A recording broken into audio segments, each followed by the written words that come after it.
5 seconds. Is that enough time? Some people maybe. Red is starting to roll and on the moment. So we're at 11. Red is starting to roll the joint. Mark it. It's not the weed yet. You're live. It's not the weed yet. Welcome back to the Late Sesh, guys. What's happening? I am Skilba One, and as always, joined by Red and Spartan. Sequence is hanging out in the background, and he just got us started. He's taking off, so everybody tell Sequence cheers. Cheers, Sequence. There you go. Got to make sure I get all my shit muted and everything else. Yeah, is that me not muted? Somebody. You got your live chat popped out, Red? You good? I'm still on top chat. Hey, chat, if you are hanging out with us live, hit that up in the left-hand corner. Maybe if you're on a device it's somewhere else, but hit live chat. You're going to have a better viewing experience. Overall. Chat experience. Wonderful experience. We're all having a good experience. Are you? Yeah, I'm glad you said that. I had to switch too. Okay. On top chat. Spartan up there smoking out the screen. Cheers. Spartan and I are sipping on some super booch. This is I don't know, it's like peach pineapple or something like that kombucha. This is a fine rare cultivar of kombucha. Blueberry basil. I've never seen it before, so I had it. Spartan don't shop at no Kroger like I do. I am boochless. Kroger's better. It's better. I went to Meijer to get this of all places. I like Kroger better. It's got more organic stuff there. Well, at least the vegetables look better there. I'm not gonna lie, that's the reason I shop at Kroger. At least in my area, for sure. My product is lacking. For vegetables, that's where I go. Yeah, dude. Sometimes you see too many fruit flies. Sometimes Kroger's got the fruit flies too, but I don't know. It's fruit, man. It is what it is. You're gonna get them.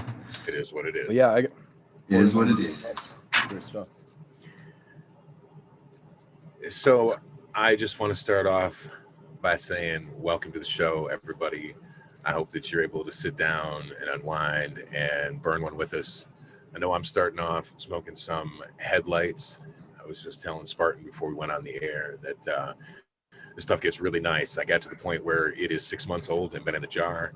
And I told him it used to taste like the beef stroganoff, but now it tastes like beef stroganoff with like extra sour cream in it. It just like super mellows it out, man. So cheers. I hope that you are able to smoke along with us and unwind and have some laughs and learn a few things. Well, let's go around the table. Spartan, what are you smoking on, man? What are you breaking up, or what's your plan? What I got going on here is I got some sweet tea from Dabby Hayes. Shout out to Dabby Hayes. I almost said Lori. Tara met up with Dabby Hayes, and he sent her with a sample of some of the stuff that they've grown up there. And I was able to snag some sweet tea and some, do I still have it? It was Wine Press, I believe the name was. Oh, I think I do have some. Right, they're talking about your hash in the chat. I think I did show this. I might have showed this off. Yeah, it says Tara's zonked out already on your hash. Red. And this was a wine press. Tara, which hash you smoking? Is that the mixed blend? I'm guessing the mixed. She's already gone. She's already gone. Lori. She's already gone. It is definitely the mixed blend. All right, house blend it was. Coming back. But what I'm smoking on is that sweet tea, which is like a sativa effect, and then it's a nice daytime. And then I just ground up from the greenhouse, OKC. I got a few little nugs, tiny baby nugs left because that was clean. That jar was cleaned out pretty good when I was over there on Saturday helping the trim. It's a really potent strain, which is right up my alley. You say OKC, the orange kush cake? Yeah. Orange Sequence. Sequence had that. I don't know if they came out of the greenhouse. I believe it did. But did that have a orange or lemonine and terpene flavor to it? Yeah, it had that like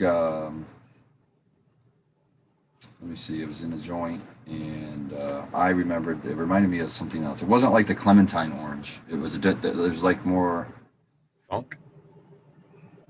No, it was still orangey, but it wasn't like the clementine orange. It was more of a cream orange. Yeah, more maybe cream or I don't know. And then it had the cushy kind of.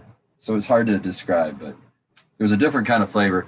As far as the flavor is concerned, I wasn't sold on it. I'm not a big, whatever that was. I wasn't a fan, but I like the effects. So I immediately went for the jar and asked to get some. Was it like a clear high type of effect? I usually get that reminiscent off of oranges. Yeah, me Or too. the Yeah. orange flavored greens, you know. Yep. Yep. Very, very motivating, uplifting, smooth. It's almost clear. like not being I high. didn't get. Yeah, I didn't Similar get to the. not being high. Yeah. It's like being Yeah. better than what? Sober, but better than high at the same time. It's great. It's a great No, feeling. It it's really like is. high, I really but love not stoned sedated. or something. Yeah, It's not exactly. soaring. It's not stoned, but it's definitely high. Yeah, it's not stimulating soaring. Like soaring is what I would Right. say in the more like happy weed, the stuff that actually changes my mood. I've been suggesting orange cream to people pretty much all night. Pretty much for that reason, because a lot of people are coming in just wanting anxiety relief and just wanting elevation and wanting not necessarily to get too stoned, but wanting to get through the demand. There's a lot of people that really like sativas out there. It really sucks how commercially unviable some really good sativas that are really relaxing are. You know what I mean? I know you know Yeah. what I mean, Spartan, but Well, I was watching some really cool ass videos today about that whole experience of like a bud tender and someone coming in for the first time. And the example that they used, I wish I could remember which video it was or which channel. They said that people like this dude was in Colorado. So these guys were coming from Texas and they had a concert that they were going to go to at like Red Rocks. So they wanted to get like an eighth of something. They wanted to get some gummies and they wanted to get some concentrates. So he explains how, conversation. well, but then the dude explains how it's kind of sort of a responsibility to think about, like, remember what I was saying last night on the show? I was saying how when somebody comes in, you want to figure out who they are and what they want. Yeah. You know what I mean? Like, why are they there? That's kind of the thing you have to think of is, okay, so when you eat that gummy, these guys are going to smash this eighth. They don't fucking have access to meds usually. You know what I mean? So they're going to get super fucking baked. Yep. They're going to, after that, they're going to try to munch down on these gummies. And oh, by the way, it's 200 milligrams. You know what I mean? So then they're going to go to this concert and they're probably not going to have a very good time. You know what I mean? Like, you don't Well, want they to could be in only the have- couch when you're supposed to be in the crowd. You know, I think that's a very good point, but in Michigan it's impossible because they don't even let you buy 200 milligrams unless you're on the medical side, I think. Yeah, we max out at 100 per pack. I mean, you could buy 2 packages. You could buy 5 packages if you wanted to. There's not okay. really- If you go from, let's just talk The about this. limit If you don't have any pretty edibles and you've never had them before, and you try to take Yeah. 100 milligram and you eat it all at once, Yeah. and So- you don't, because you don't like to smoke. So this is how you're going to put your toe in the water. So here's why there's a couple of different. In my eyes, there's some. There's a difference between. I don't know, being like providing actual service to somebody and doing a good job at it. Not really doing a good job at it, but actually paying attention to what you're doing, making sure you're not hurting. We're talking about actually hurting people. I mean, you can mentally traumatize somebody. You could turn away from it for good. Turn them away They from a could just be medicine that could potentially save their life. You know, yeah. I mean, it could be damaging. So there's a responsibility. There's a I don't know. There's a big difference. I mean, there's a lot of provisioning centers that are just like, here's the stuff on the shelf. What do you want? Tell me, and I'll give it to you. It doesn't matter what you want. I'm not going to coach you through anything. There's the signage on the door. Read it if you want. There's a lot of places that are like that. And then there's places that actually serve hospitality. New Standard being one of them. I mean, you come in there. I mean, basically, the product specialists there are trained to not suggestively sell based on price tag, not suggestively sell based on like just getting somebody ripped and stoned. It's to suggestively sell based on somebody's experience, needs, wants, desires, and most importantly, to make sure that they're going to come back. It's so fucking hard to do in 5 minutes, bro. Dude, you can't do that in 5, Can't 10 fucking do minutes, it in 5 especially minutes. with somebody, and it's a new consumer, somebody that's just doesn't even know what cannabis is, and they're like, oh, and then you're like, and then this has CBD in it, and they're like, what the wait, we were just talking about THC on the news, what are you talking about CBD? And then you're like, oh, but CBN is what you want, and CBG, and then they're like, so then you're trying to suggest maybe projectcbd.org to somebody. It just sounds like a bunch of letters, man. It really You know what I does mean? once you Like- start doing all of that stuff, man. It's a very strange caveat. So the terms we're working on, man, sativa indica, it's industry standard official. I don't think it's going anywhere. I think that there's a lot of people that have said that. I'm kind of paraphrasing from a lot of different people. The term indica sativa, as much as we kind of cringe as growers because there's a huge crossover in genetics. Like it's just a phrase that's it's not going anywhere. It's here to stay. And so as far as industry goes, I think that we're going to have to accommodate people based on those terms and say, well, sativa stimulating, indica couch, and just kind of work with that. You know, I do it pretty much daily, and I just work with that. You know, and from there, I think the best way to say on those is like indica sativa. It's not a noun; it's an adjective. It's describing something, either effect or plant morphology, and then I'm okay with it. You know what I'm saying? For us as cultivators, it's all plant morphology. Right. But if I had 50 minutes to talk to somebody, I could totally get into that, which fortunately we can do. We can do that here, and then we can direct them hopefully to the show. We're going to heads up everybody. We're going to try to put together like a side series, probably something recorded. We're going to get into a lot of this stuff, and we're going to kind of summarize some of it. Maybe tonight. Maybe we're just going to get into all kinds of shit. We're just kind of brainstorming tonight. We're talking about, exactly. You know, we're going to just mainly talk about wellness and homeostasis, what cannabis is, what cannabis does, why it helps.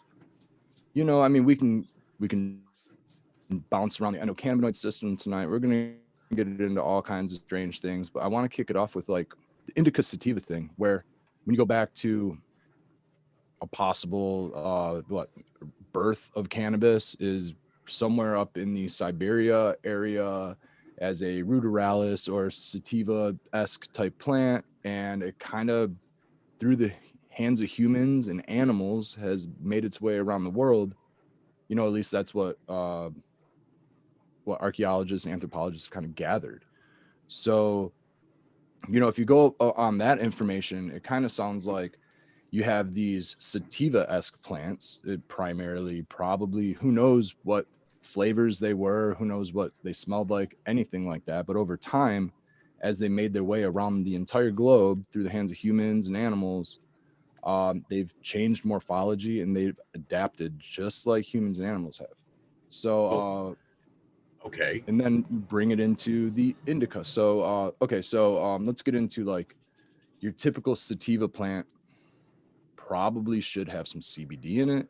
And like, this is cannabis. I mean, cannabis, like if you consider cannabis as just like the plant cannabis, probably where it originated, it probably had awesome balance of all kinds of cannabinoids, probably all kind of different flavor profiles. And then from there, the humans selectively bred it, passed it on around the world. And then, you know, one group, a tribe, like, I don't know what, funk and skunk. Let's go with this first. As you said that it used to be there and now it's not, right?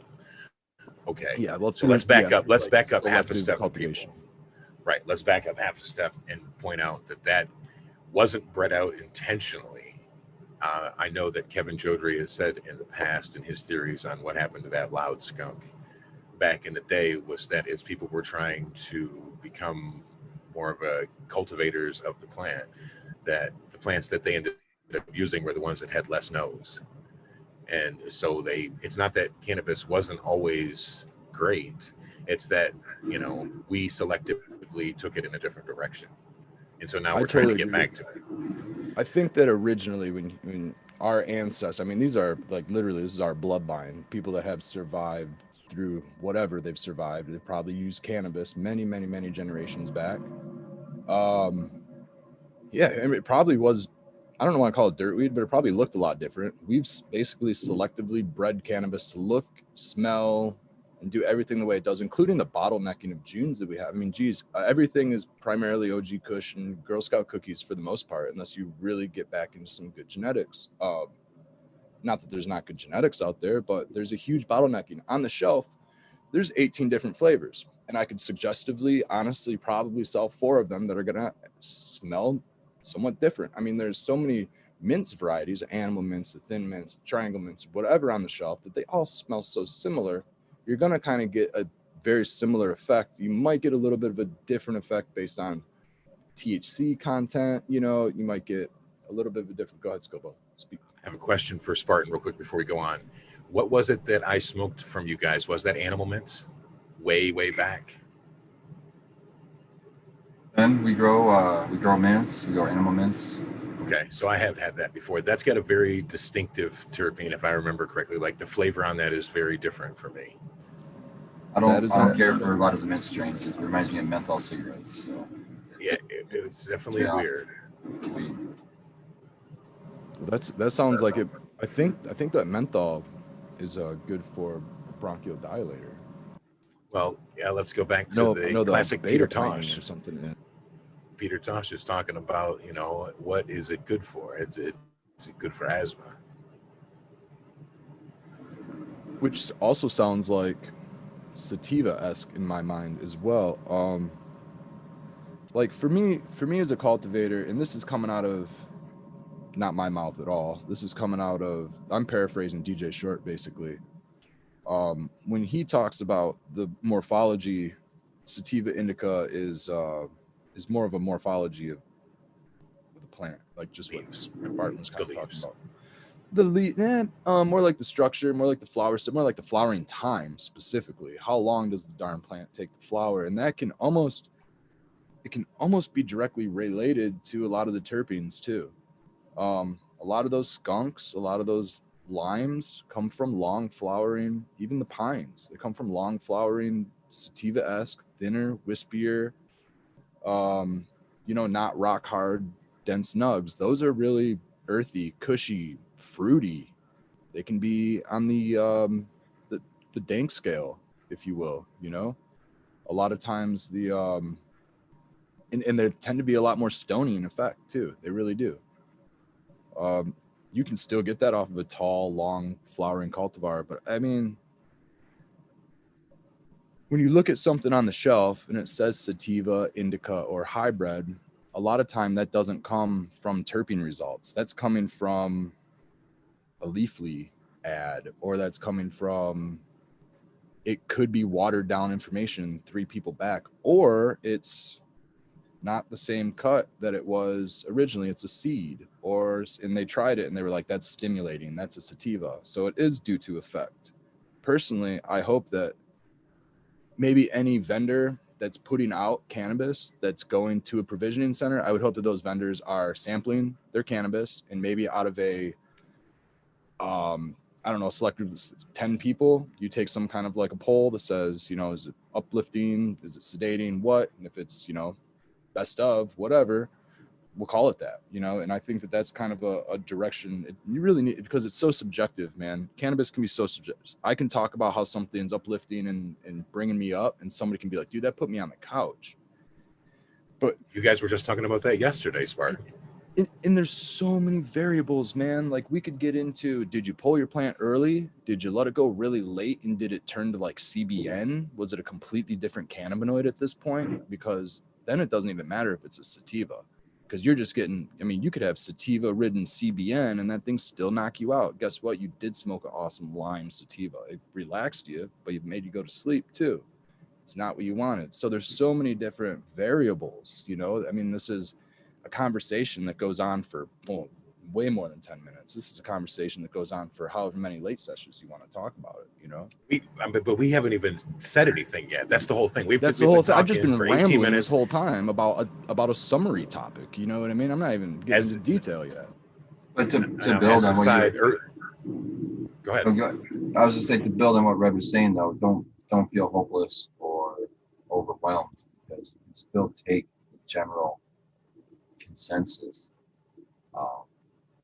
and look at what other people have experienced by going online, researching strains, and hey, they have a common ailment that you're looking to. You have the same ailment, you're looking to have cannabis help with that. At least it gives you something to a thread of information that you can go down.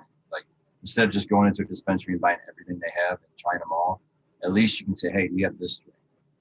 You know what I mean? It gives you, it narrows your search a little bit and helps you out. So it's not like that hopeless. It's not like, oh, there's so much other than just trying every single strain. How do I know what's going to help me? Well, let's start there. Is what can we do with this? Like, if you are going to try to get cannabis for yourself for the first time, whether you get it from a rec center or med, or if you get it from a caregiver, if you get it gifted an ounce from somebody, it doesn't matter where it came from, is what could I expect to use this for? I mean, people talk about they can use it for migraines. People talk about they can use it for asthma. People talk about, like, I specifically use it to reduce inflammation. and thereby pain. So I do that instead of using you can opioids. get close with terpenes, right? Terpenes aren't the entire effect, you know. I mean, No, but the lack of them can be, though. It can make the lack of difference them between can be huge. You're absolutely right. the entourage. So a pine is going to be a totally different effect than a pepper. It's going to be, and I'm talking black pepper. And then that's going to be a completely different effect than a lime. Is going to be a completely different effect than even a lemon and an orange. Lemon and orange is the same terpene pretty much. And then but there's so many, but it's also subjective in a way to the user. It's also subjective to the way that the grower grew it. Gilbo could have the same cut and I could have the same cut, and they could throw off slightly different flavors and could throw off a slightly different effect. That is true for the Abolished OG. Since Abolished is in the chat, he has had his plant that he's had forever. And when I grew it out and gave him and Missy a sample, they're like, "Oh, well, this is kind of different. There are some little bits of orange in here, but it's not as much." You know what I mean? So it was different in the smoking as well. What I think needs to happen the most is consumers need to suggest terpene tests. If enough consumers suggest terpene tests, the provisioning centers will have to as well suggest terpene tests. Eventually, somebody's going to have to get a terpene test because it's just so suggestive. I'm being very hopeful, I suppose. Maybe I'm being really hopeful, but I have a feeling that like I think that like if the word does get out there, flavors and everything, and enough people are just shouting at management's eventually just going to get annoyed by stuff. I'm not saying that like we're going to start a riot and people are going to start yelling for terpene tests. If the cost wasn't so high, you'd have it, because it can be so negligible to your return on investment, though, if you're able to successfully sell something and not leave it on the shelf. I agree. It's on the shelf. I agree. You have no idea what it smells like. You can't even smell the products. I agree, but that's only in a market, not in a market that we're in now. Right now, they don't give a fuck. They'll take almost anything as long as it passes. I don't know, man. It's really hard to sell. I'm telling you from our perspective, at least from the grower perspective. Oh, no. I mean, yeah, from a caregiver perspective. So, yeah, that doesn't matter. So what you're asking the growers to take on an expense when we're not going to be able to sell our weed for anymore.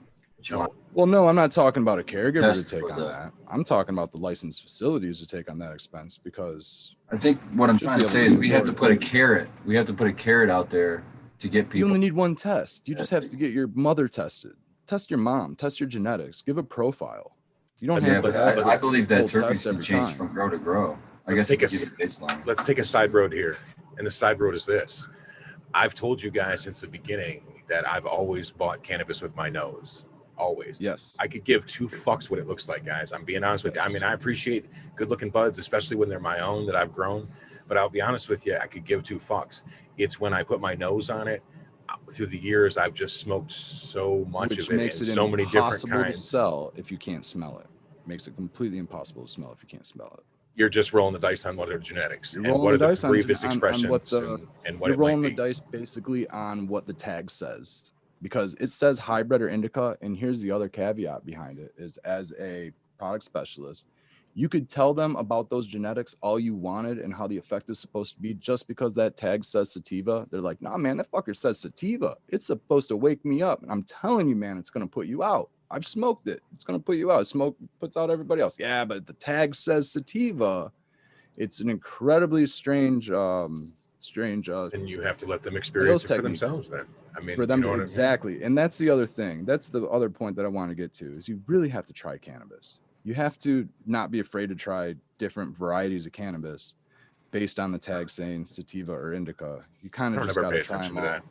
And you got to get it for yourself. You got to say, well, everything's a fucking hybrid, Red. Everything is a fucking hybrid. And that's what I tell people too. It's all a hybrid. And most of the time it leans indica hybrid. Well, what it means is that genetically that you can't say that anything is anything as far as it's going to be orange or it's going to be tall or it's going to have big leaves or it's going to be a high yielder.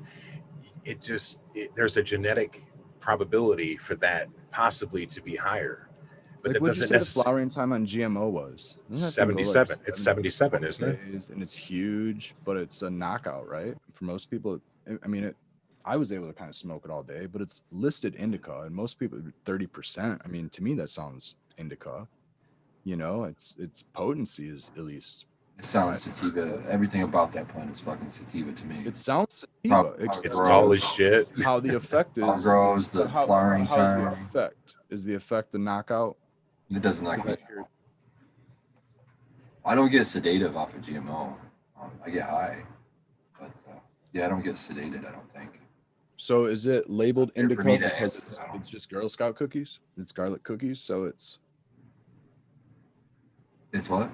it's a Girl Scout cookies cut. So is that why it's labeled indica? Like if you were to look it up, I don't know. Like for whatever It's a. reason. I thought it was. I thought it had chem in it. I thought it was chem times. It could be chem times cookies, or some shit like that. I thought it was. I don't even know what Girl Scout GMO cookies. is. Yeah, I thought think it's a GMO cookie, was but I think it's Girl a Scout cookie, but I think it's a cross into chem. I think chem is somehow in there. That's what brought the funk, is the chem dog somehow was crossed. I'm so curious to why the tag's an indica. I just unless because the whole thing we've been going over, it's all bullshit. Right. Everything's a hybrid. Nothing's gonna nothing's an indica, nothing's a sativa. They're all fucking hybrids. That's just bullshit. So, okay, there's a question in the chat. It says, how does one pull out those terpenes? Is it strictly the, I'm thinking he means dry. My tent never smells. Yeah, I get the carbon filter does a lot. You know what I mean? Like, terpenes are, to me, what makes cannabis. Yes, there's THC and everything else, but it's when you have the entirety of it and you have the terpenes. They have been shown to potentially, have beneficial effects. And I would say that you would probably agree with that if you smoked something that was really, really high in flavor versus something that had very little flavor. I'm thinking that most people would prefer the one with a lot of flavor if they liked that one. It adds to the high. Definitely drives your direction. I totally agree. It adds to the high and drives your direction. Well, it goes back to what you're talking about with smelling the weed. Unfortunately, we can't really do that in the commercial setting because of laws and rules. Right. But I refuse to go back to dispensaries since then. It's also logistics. I mean, think about the poor person at the dispensary who has to open this jar 100,000 times a day. Every time you open that jar, that's an exchange of air, and your weed is getting drier and drier and drier. It's just got to be climate controlled. You can try to put humidity packs in there and everything else, but I don't know. I don't think rehydrated is better. The whole building would have to be climate controlled. I mean, yeah. Terpenes are still going to evaporate off at room temperature every time you open. Especially in Michigan's winter, where it's so cold. Every time a customer opens the door, the air exchange there, and it's going to be super dry air. It's a tough sales strategy. And then products that don't turn over as often and they sit under lights or being exposed by UV light or something tend to go brown a lot faster. So they're not as green or as lush as something that just got out on the shelf. So usually if it's just coming on the shelf, it's turning over just by the peak of the eye. You don't even have to suggestively sell it. You just suggestively sell the awesome potent stuff just because it looks a little funky because it's been sitting under hot LEDs all day. They're like, I don't like that. It's like, oh, I'm telling you, just because of the lights, it still won't sell. It's crazy. But I don't know, not all the time. I mean, most of the time people believe what I'm saying. I mean, for the most part, I'm not feeding anybody bullshit. Nobody lies or anything. So yeah, there's no sense in it. Like, yeah, you're trying to establish that. I'm not trying to like I'm definitely I'm trying to do the job, and that's make a business money. That's what you're supposed to do. But at the same time, I'm not trying to hurt anybody. I'm not trying to hurt anybody's mental capacity or anything like that. Like I said, huge responsibility. We get into edibles and stuff, but I want to talk about all this flower because I think it's great. I think the direction we're on right now is kind of a cool one. Dude, like hybrids, everything is just so hybridized. Everything is completely hybridized. And like I said, and bottlenecked. If you look across a menu and you think back, like at least 3 parents, maybe back in that generation, is pretty much the same thing as a third of this table, Yeah. And that's, and it's good to have variety like that also, like, because a lot of times it's different vendors and brands, you know what I mean? Like there might be a couple different mints, but then there's Animal Mints by Mint and Canico, and you can talk about Mint and Canico specifically, so there's a lot of different ways to suggestively sell. We have like 3 different Gorilla Glues. You know what I mean? So it's like, do you want Gorilla Glue by this brand, or that brand? And one of them's Gorilla Glue 4 because so it's like, all right, well, here's a Gorilla Glue, and then there's a Gorilla Glue 4. So this one's gonna be your sativa, this one's your indica, maybe, you know, and you gotta use those words all the time, you know. Typically, maybe, subjective. Yeah. Just You know? something to file away is because it's going to be way in the future before it ever sees you. But when I meet up with Skilbo here, was it 3 weeks or whatever? Hoping to get that cut of GG4 back, and when I get that into work and mechanical, we'll have a legitimate, for sure, Sweet. or number 4 cut. So See, and that's the other get our thing. flowers, so. Some dude was asking for GG number 2 today, and I had to get into this. I was like, dude, GG2. I'm like, well, I don't even know if I didn't tell him this, but it's like I'm thinking in the back of my mind, I don't even know if either of these is GG4 or GG1, let alone GG2. You know what I mean? Now, I'm gonna say because Apothecary's Jack Herrera is pretty damn legit. I'm guessing that their Gorilla Glues are pretty damn legit. But again, I haven't smoked them to really figure that out. I know that the one my homie had was legit. I don't know if they're still running it or not in Beaverton. But that one was fired, and that one had that chocolate note that we talk about. So I know that one was legit. And then it was really, really great. Spartan, I just put yours in an easy by swap pod another yesterday. I just outpotted yours yesterday. So. Oh, sweet, man. Thanks. Did you say you wanted, was it Blue Cough? I couldn't remember. I was trying to think. Okay. Yeah. Ooh, when I was in the flower room before the show, that blue gelato that I got off of Dro, it's like super fucking tall, let's talk about it. Super sativa because. Wait, 1 second. I'm going to pause you just 1 second. Did you see that Red finally got that rolled? What are we? 32 minutes, man. He's all right. I don't have a lighter either, and I'm not going to leave the conversation. I'm just going to fire this sucker up with the torch that I have sitting I already got him in chat at the 29-minute mark. I got him for a half hour. It's done, dude. It's done. Go back. Sorry, Skilbo. Go back. You're talking about your blue gelato. So this blue gelato is like, fuck. It's taller than I am, and I'm 6'4". So, but the internodal spacing on it is extremely sativa to me. It's consistently far apart, nice 1-2 buds, and then a lot of stick. But it smells amazing. Now the headlights that's right next to it is the biggest fucking thing in the room. It's just as tall, but has twice as many arms. And you know how headlights is. It's just. Oh yeah. So I really had to get in there today and reap all that middle bit out because it's just never gonna penetrate that damn deep as much stick as in there. So have you had any? Is this the first round that's gone into that bed since you've added your amendments on the top with like for example gypsum? Yes, and they're growing way fucking better. Okay, cool, sweet. That's what I was going to ask you if you noticed the difference with like the headlights because I know you've done a couple rounds with it. Yep. So it's a good thing to use to be a barometer, Yeah, and then I've been using gypsum, dude. It's really good. Or you could go langbeinite. That's another one if you wanted to add. So for like if you're in Florida, you wanted to add some calcium, but you also wanted to add like almost like a PK boost or a K boost, I should say. Langbeinite right around week 2-3. That's it. It's like a 22, like a 0022 or 1222 or some shit. It also brings in what is it? Langbeinite? It's like 3 things. It's like sulfur, potassium, and magnesium. I think you might be right.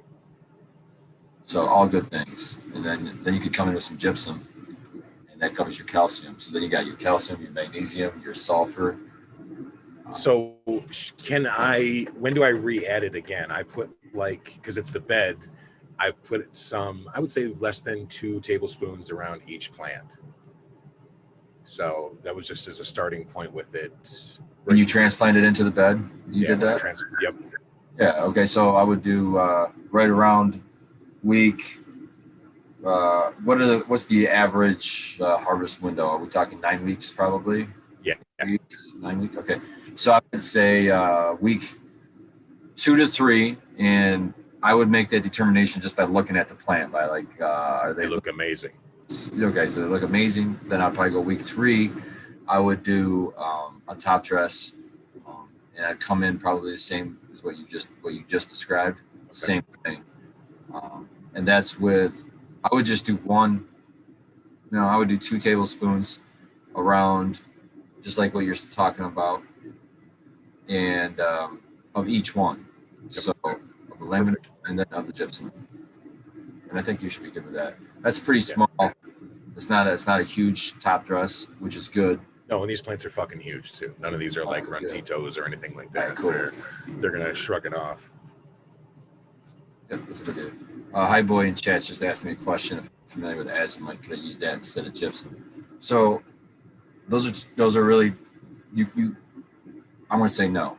And the reason I'm going to say that is azimite is more of a mineral input that you're used. It's like the closest thing I could say would be like a rock stone input. So what I would use instead of azimite would be gypsum, or not. What I would use instead of azimite would be basalt or granite.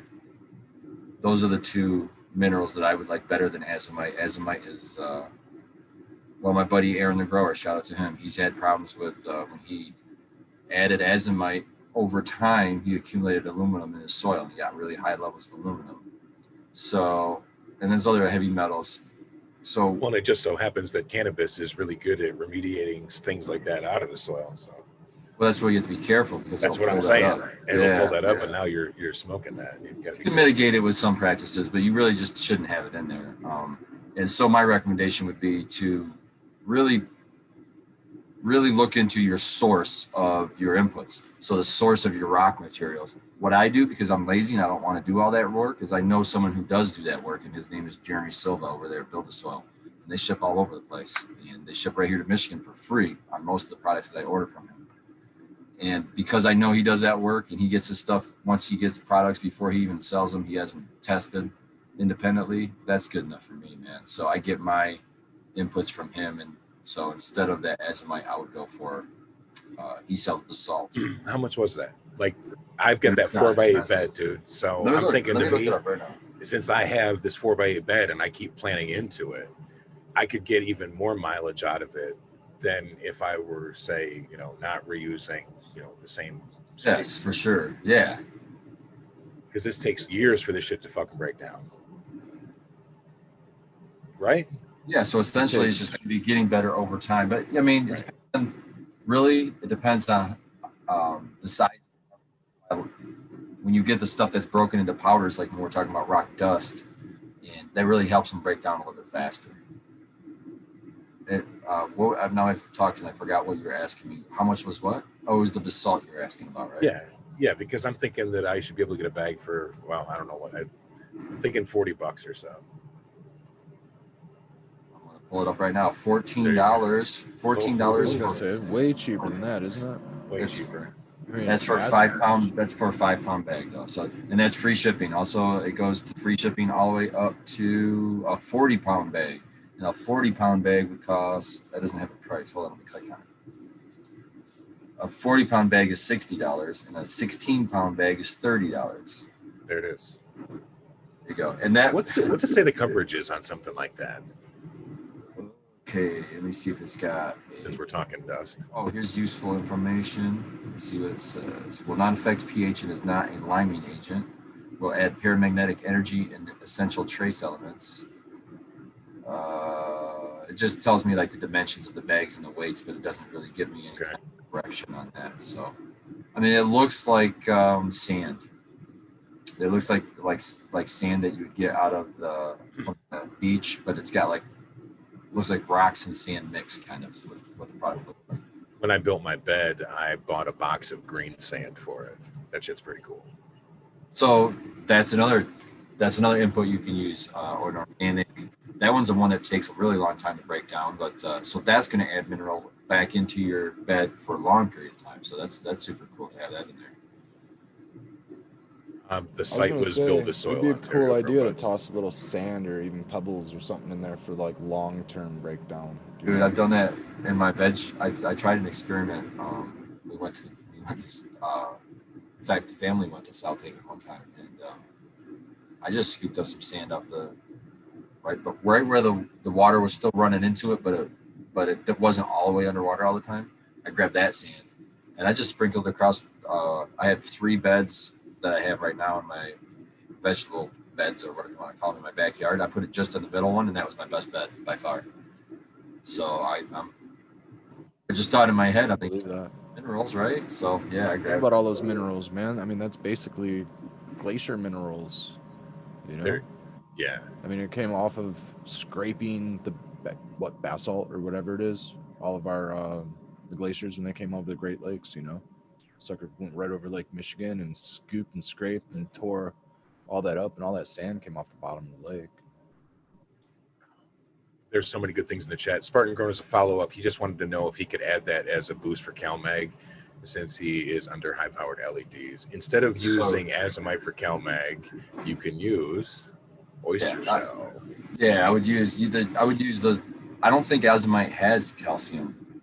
It might have a little bit of magnesium, but I don't think it has any calcium. But so real easy, you can get anywhere components. Yeah, most garden centers like Home Depot Garden Center, you know, or your grocery stores are going to have down-to-earth fertilizers. That's the brand I like, but you don't even have to use that. You can use other brands. But you can find Epsom salt almost in any grocery store. That's going to cover your magnesium. There's going to be some sulfur in there too, which is just going to help with your terpenes and your flavors. So you're okay there. If you wanted to add extra calcium, you could go with oyster shell. That's like a fine powder. It looks almost like flour. I have switched from oyster shell to I prefer gypsum because it brings in a little sulfur. So it's got calcium and sulfur, and it's just a different form of calcium. And I don't know. I just tried it and I like it better. You know, my plants seem to like it better. And I don't know. I can't think of why. There's other reasons, and I don't remember off the top of my head what they are. Really smart, long-worded reason.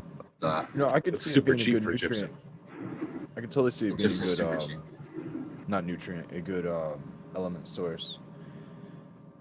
It's using Why it's mycology, better? like Yeah, how much why? is citrate, you know? Why I remember one thing. Why I like gypsum better than dolomite lime, which is the major calcium input agriculturally, is because dolomite lime has got magnesium attached to it. And I think we are overdoing it with magnesium. A lot of people keep throwing more and more and more and more, and I don't know. I don't see magnesium deficiencies, but people want to throw magnesium on it anyway. You know, like for example, CalMag. Magnesium's always bonded with the calcium because that's an important ratio. I understand why, but everybody thinks it's a CalMag deficiency. No, it's either a calcium or a magnesium deficiency. It's one or the other. It's not both. You say CalMag, I think sequence. I have a get that bottle of fucking that dude shit. a cape, man. I've never. I might have used it once or twice, and I've really never used it. I didn't even start using Epsom salt. Here we go. Until like a couple years ago. Sorry, Ontario grown buds. So he was watching a video of organic growing for peppers, and they sell them using oat milk or yogurt. That's interesting, but I would wager that it's the lactobacillus that's giving the positive benefit there more than the calcium and the casein of the protein, because it's a casein protein, which is a slow digester, slow to break down. Yeah, I'm thinking bacterial. That's interesting, though. I like Sunflowers, they pull calcium out of the ground, and then if you reamend them, you can put that calcium right back into the soil.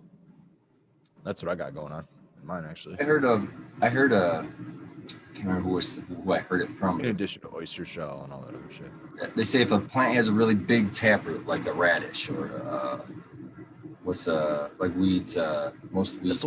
Weeds. Thistle's a great thistles, one. big thick ones, yeah, or dandelion even. Thistles, dude. I wish thistles tasted like carrot, man. I wish they were good. You wish they did. I wish it Dude, I tasted wish like there was sugar. a good plant. I wish it was sugar. I wish it was sweet or something. Man. They're so like abundant. But if you see those things growing naturally, like you get a lot of dandelions or you get a lot of thistle or whatever, that's usually a sign that your soil is lacking in calcium near the top. What's the awesome thing about calcium is pretty fucking heavy. Like literally it's heavy and gravity pulls it down through the soil. So top dress is one of the best applications for calcium, because what happens is eventually outside anyway, we're not talking about in pots, but outside, calcium falls beyond the roots. You know what I mean? And it's out of the reach of the roots.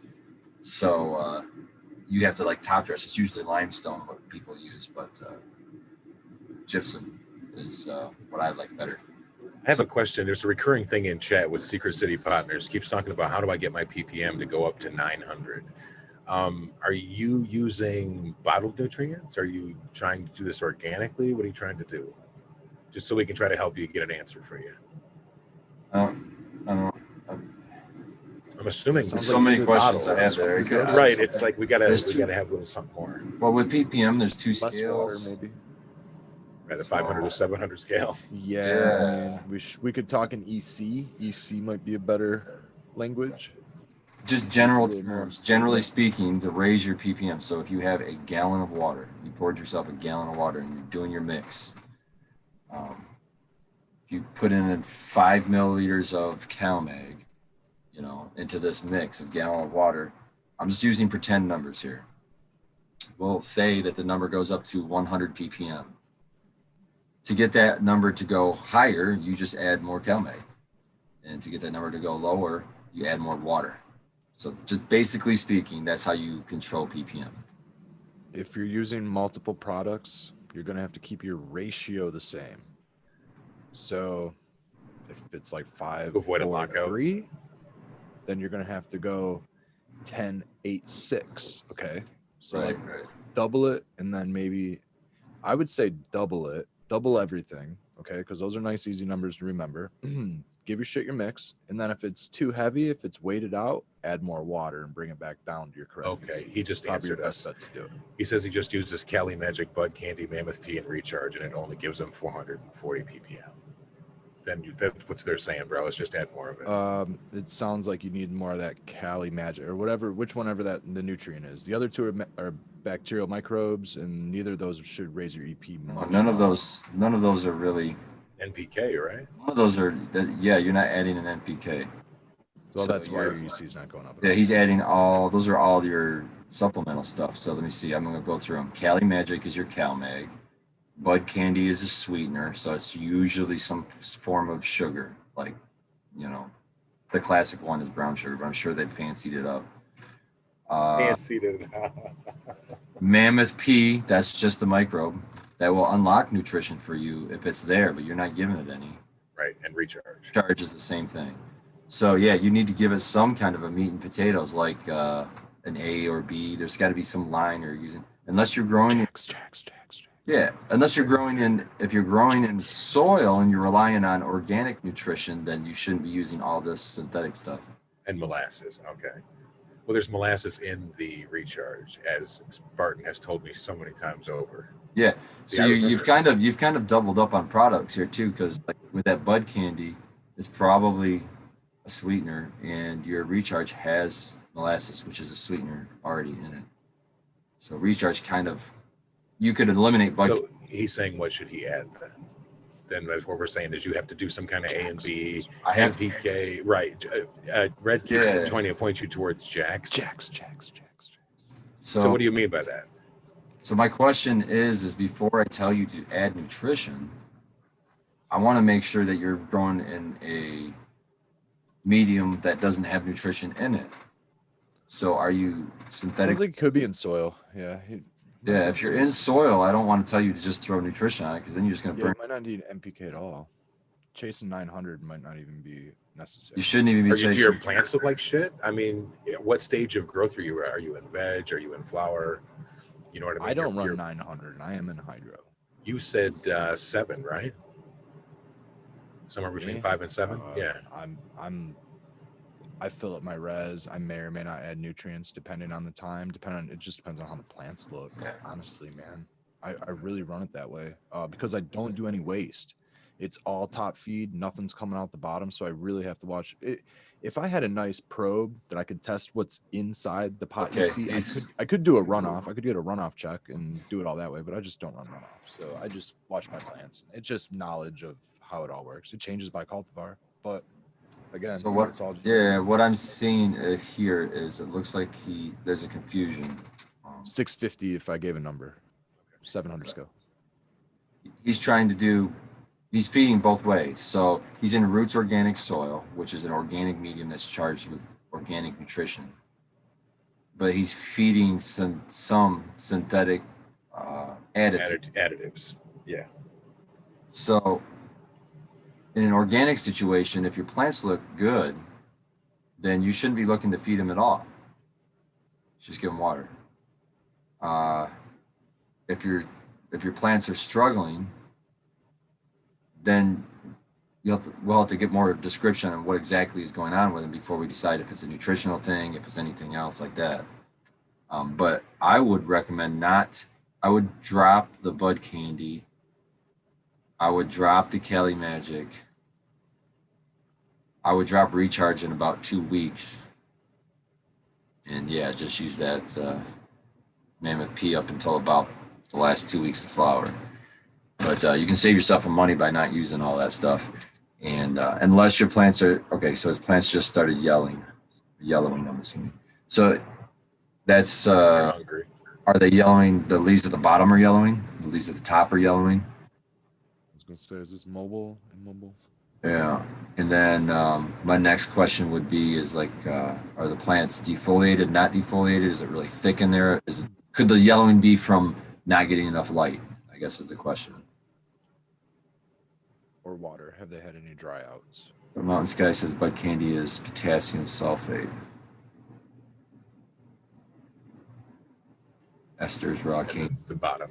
So that raw cane juice, there's your sugar.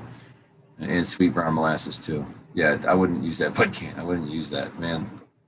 I wouldn't put that on a plant. It sounds like something they want to make a dessert out of.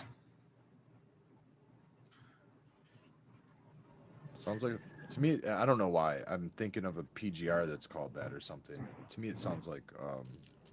It's called Bud Candy? I don't know. I'm thinking of a different product. I'm thinking of a totally different product, but I think it's Advanced visual on Nutrients. the bottles or something is similar. I think the visual on the bottles is similar, and that's why I think that way.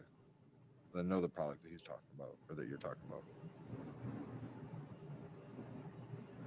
No, I don't. This is where I'm sorry. I'm probably talking on. I'm trying to answer into chat, but nobody knows who I'm fucking talking to. Ontario grown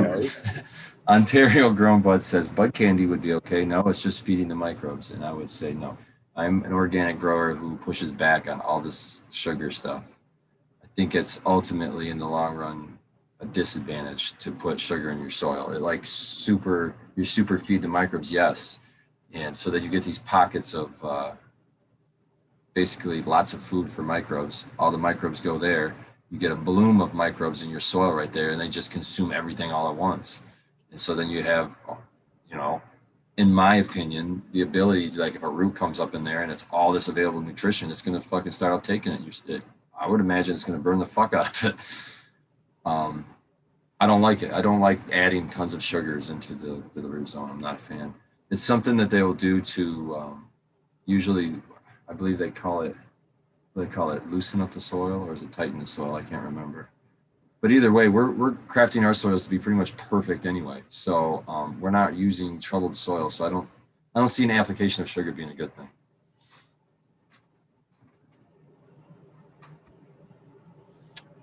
It is 7 minutes till hash time. I'm just joking, but to me, sugar brings ants.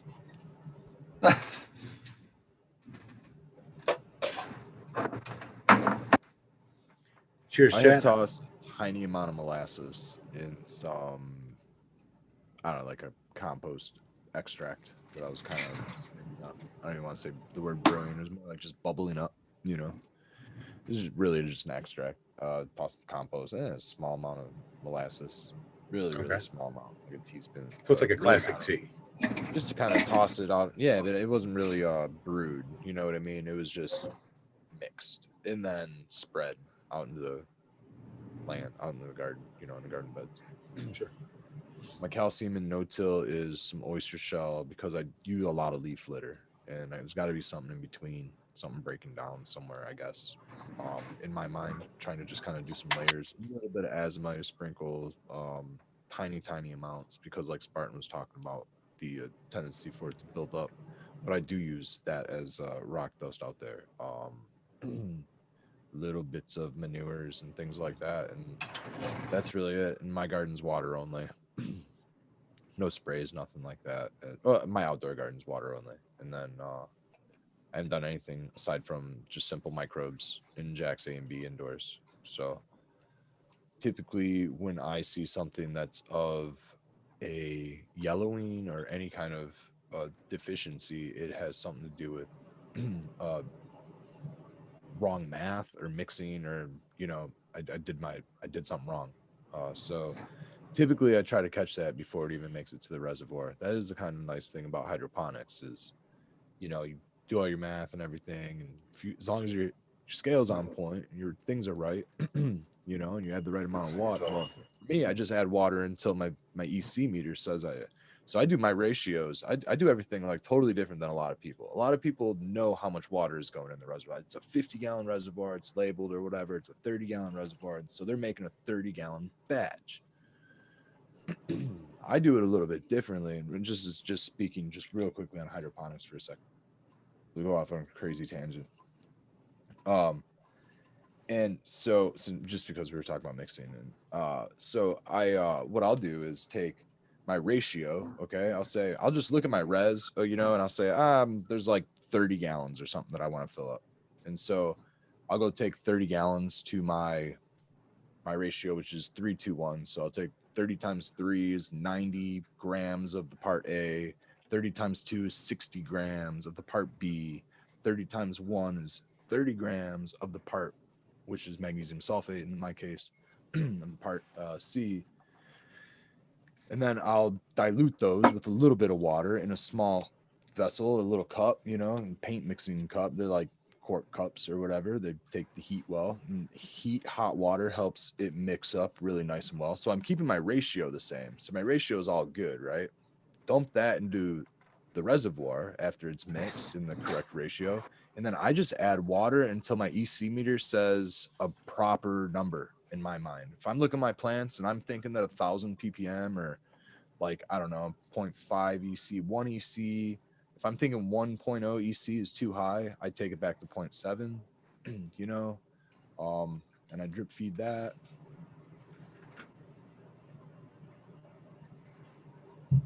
Wanted to shout out real quick. It's been a while, but Medical Mondays jumped in chat, so that's cool to see them. Cheers, Medical Mondays. Hey, We were cheers, over guys. chilling on their show earlier. I'm gonna go grab me a beverage before hash time. 3 minutes, folks. I got me some. Look how dirty that bowl is. Oh my gosh! But glare. Like all my trim, been trimming, so all that stuff from the trim tray piled up in there. So ought to be a good hit when I clear that bowl. What you got? I brought my bowl, but I'm gonna have to switch it up and go maybe bong for hash time.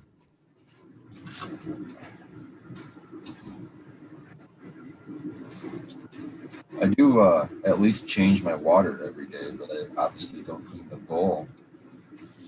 I usually scrape it pretty clean, but I've been smoking the whole show. I didn't realize it's that resiny. Oh well, I think I'll live. Live, damn it. Baby came back. Baby came back. I come back for hash time, man. Came back with a bottle opener, too. Dave's always killing me in chat, man. Dave, those are goals, though, dude. People can change. Chat's rolling and roasting. Sorry I haven't been very active in chat. I have a bong in my lap right now. My hands are always so preoccupied during our late shows. Red's been like Robert Plant with the ramble on, so I've just been reading chat all night. Oh, Cascadian Grown coming through. Good to see him, too. Awesome to see you, buddy. I'm so jealous of him because I wish I had the time to learn. He went to school to be an herbalist, so I cannot imagine all the cool shit he knows from all the other plants. You know what I mean? I'm a big fan of, as is the entourage effect of cannabinoids. Dude, you're transitioning very well, Spartan. Keep going. Exactly. Same, dude. You're almost there, aren't you, Red? So well. Oh, dude. Same thing goes with the herbs. Dude, I have a small little herb garden going, and dude, I have rosemary out there growing. I have fucking thyme out there. all hash time. I don't want to miss this one. I got a big so, hash time. Cheers, chat.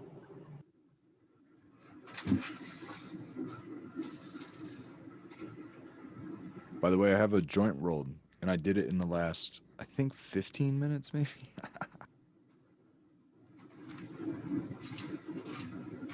That's a 100% increase, Red. That's impressive, dude. It is. I can roll them up real fast if I wanted to roll a shitty joint, but I like them to burn right, you know? It's a nice experience you get to have. Twist them up proper. Let me see. Dude, Spartan, yeah, you're speaking my language, man, because on my little notepad, I had a handful of, I don't even know where it went. Not really a pad, but a piece of paper. Words virus written stuff, down, yeah, dude. such as all synergistic. Thanks. Go ahead, man. Say, what does this say? I'm gonna try to get through this. I just think that fucking hash just took my breath away. Baby, come back. Words. Yeah. So for viruses specifically, what you want to load up on for one, vitamin D, which is easy enough. It would be in most multivitamins, but I would take if I was diagnosed with the virus, I would take 4,000 IUs of vitamin D a day. That's what I would do. But I've been just taking a daily dose of 2,000. Another thing is if your multivitamin doesn't have this already, always, if you take nothing else, take a multivitamin. That's going to be the best thing for your health, if you ask me. It's just going to cover your bases for your mineral contents that you need. To illustrate that fact, I read this story about one time. Here I go off on a tangent. This one guy, I can't remember his name. Anyhow, this guy was extremely overweight. What's his name? Anyhow. Sure, that was his name. Anyhow, he was extremely overweight, and this was like early times of the United States. Like I don't remember, like 1800s and shit, old times. They didn't have the knowledge we have today. So the doctors just had him not eat anything. He drank just water, but they gave him a daily multivitamin. And he went like, I can't remember what it was. It was an insane amount of time. It was like over a year without eating any food. And he lost a bunch of weight. And then they said he was cured of whatever. And then he went about his day. But so to me, that means that the only thing that he was sustaining on was his energy stores, which he already had. And then just the minerals was all he needed. It was insane to me. And so ever since then, and I was pretty young at the time when I read that, I've always taken a multivitamin. So maybe that's part of the fountain of youth thing there too, that and cannabis. But so yeah, you could just exist with just minerals, and a lot of people aren't even getting their daily thing of minerals if you're not taking a multivitamin. You're just not getting them. There's no way, because you're not eating your greens, and that's where I was gonna say you have to eat vegetables. You have to eat greens. It's in those, and if you get the greens from the store, most processed food, it's not. There's nothing You're in not it. getting in processed food. You're definitely not. Geez, dude. I mean, whoa. The rabbit hole if we get into food. I want to stay away from most food. Geez, I really want to stay away from food rabbit hole. You're gonna get me into like. Well, let me finish my thought. I'll finish my one thought real quick on the virus at least. Go ahead. A multivitamin is number one. Vitamin D is number two important, in my opinion. Number three, zinc. The mineral zinc specifically helps to fuck with viruses. So those three things would be the Spartan. Or then if you want to get into herbs, elderberry would be my next one. That's a huge one for your immune system. So there's my four. I don't want to keep. Well, now you're starting to get into the. You're starting to get into the realm of the natural ones, right? So you said elderberry. You could talk about the zinc, man. Garlic. Okay, so when we're eating, okay, like for me, I don't necessarily take multivitamin. I'm saying this as I'm clearing my throat, like constantly. Probably either developing a cold or I've been talking so much all weekend that my throat's just going away. But garlic is high in zinc, and that's a really good one to eat, like mostly raw if you can, because you do tend to burn out a lot of the what is it?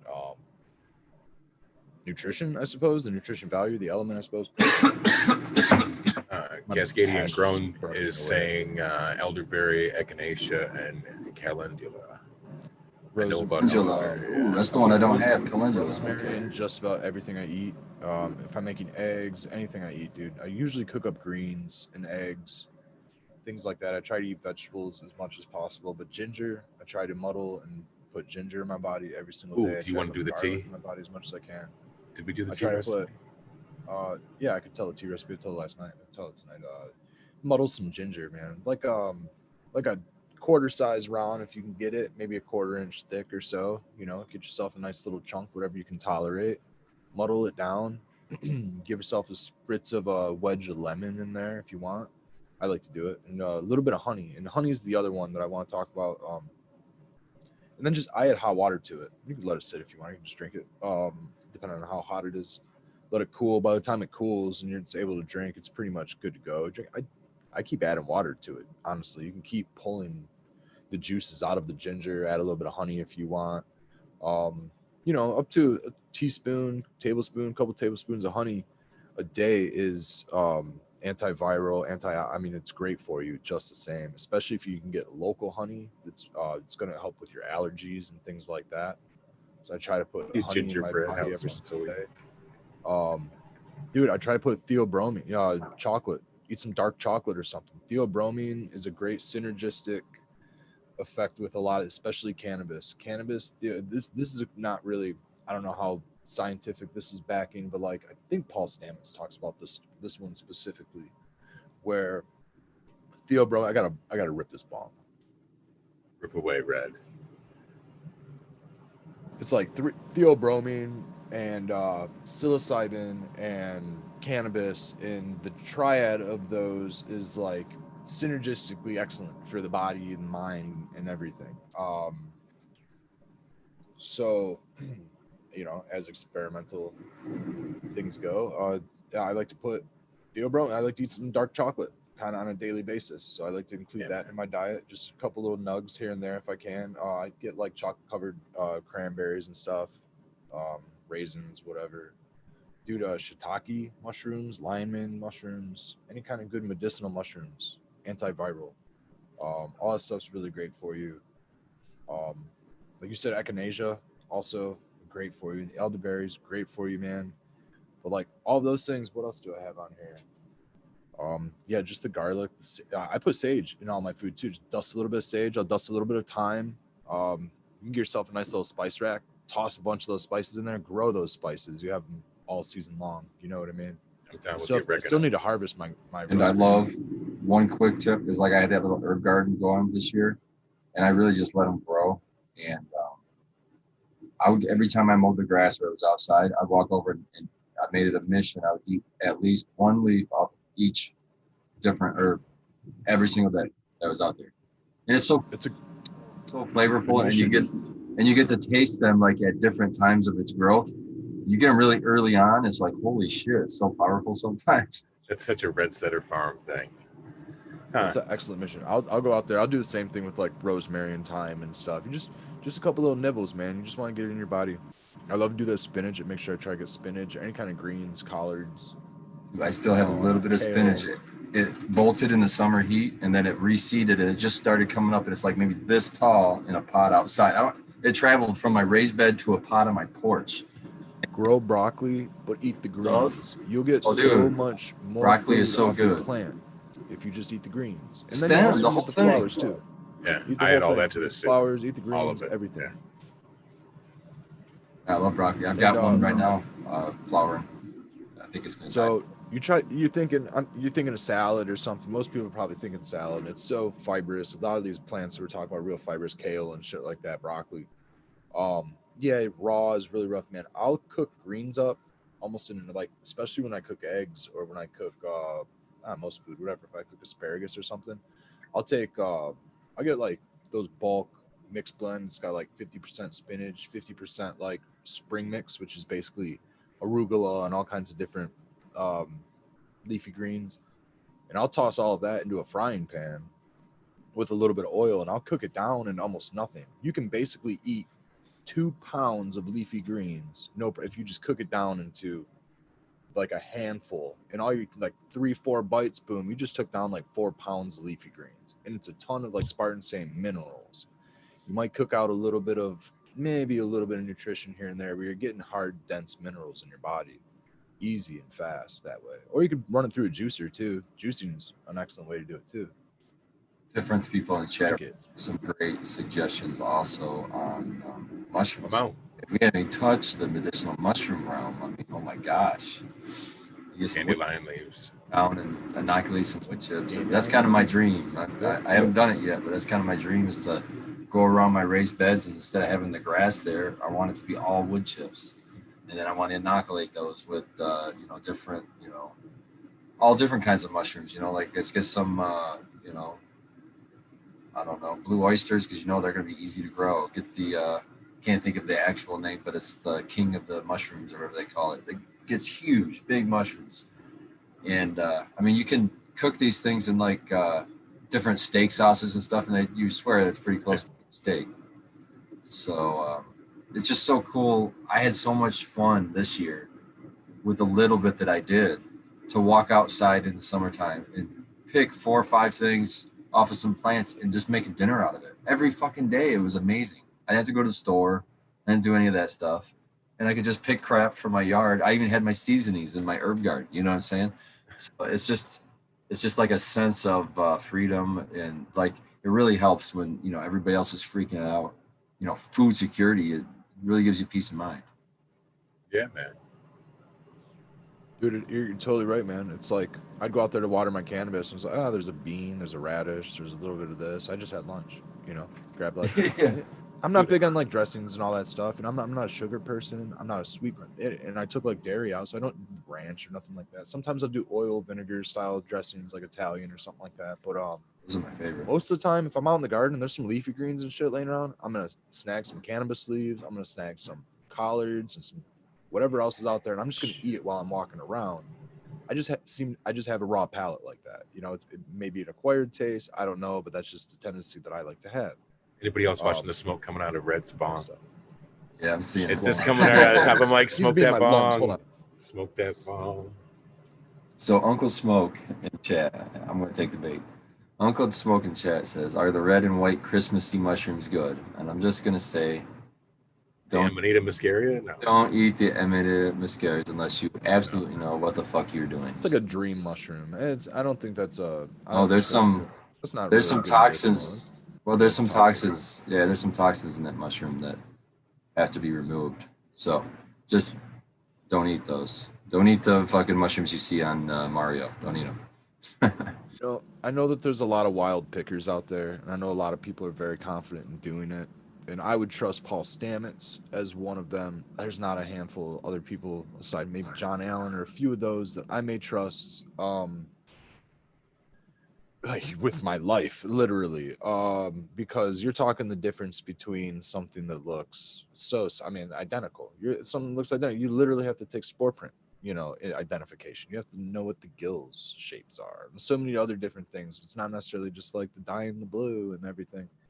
Best bet, call it. Sometimes you got to do a spore print on white paper just so you can tell what color the spores are. So and better be white paper, right? Yeah. Don't get off white paper. You know what I mean? And that's the thing. Cultivation is the best bet. Knowing your sources of what spores and things like that. If you actually have legit spores and you're able to do that, that is your best bet with all strains of mushroom. With all strains. All medicinal, shiitake included, make sure Smoke you get that hash. All the stuff blended is best. Eventually, it went out. Reminds me because one of my biggest fears is officially empty. Growing old and getting dementia or Alzheimer's, diseases of the mind. And lion's mane has been shown in studies to help with that and actually improve it and reverse those damages. So that's something that is one of those things that I'll get to it. It's just, I really need to do that. You can't just go to the store and buy it, can you?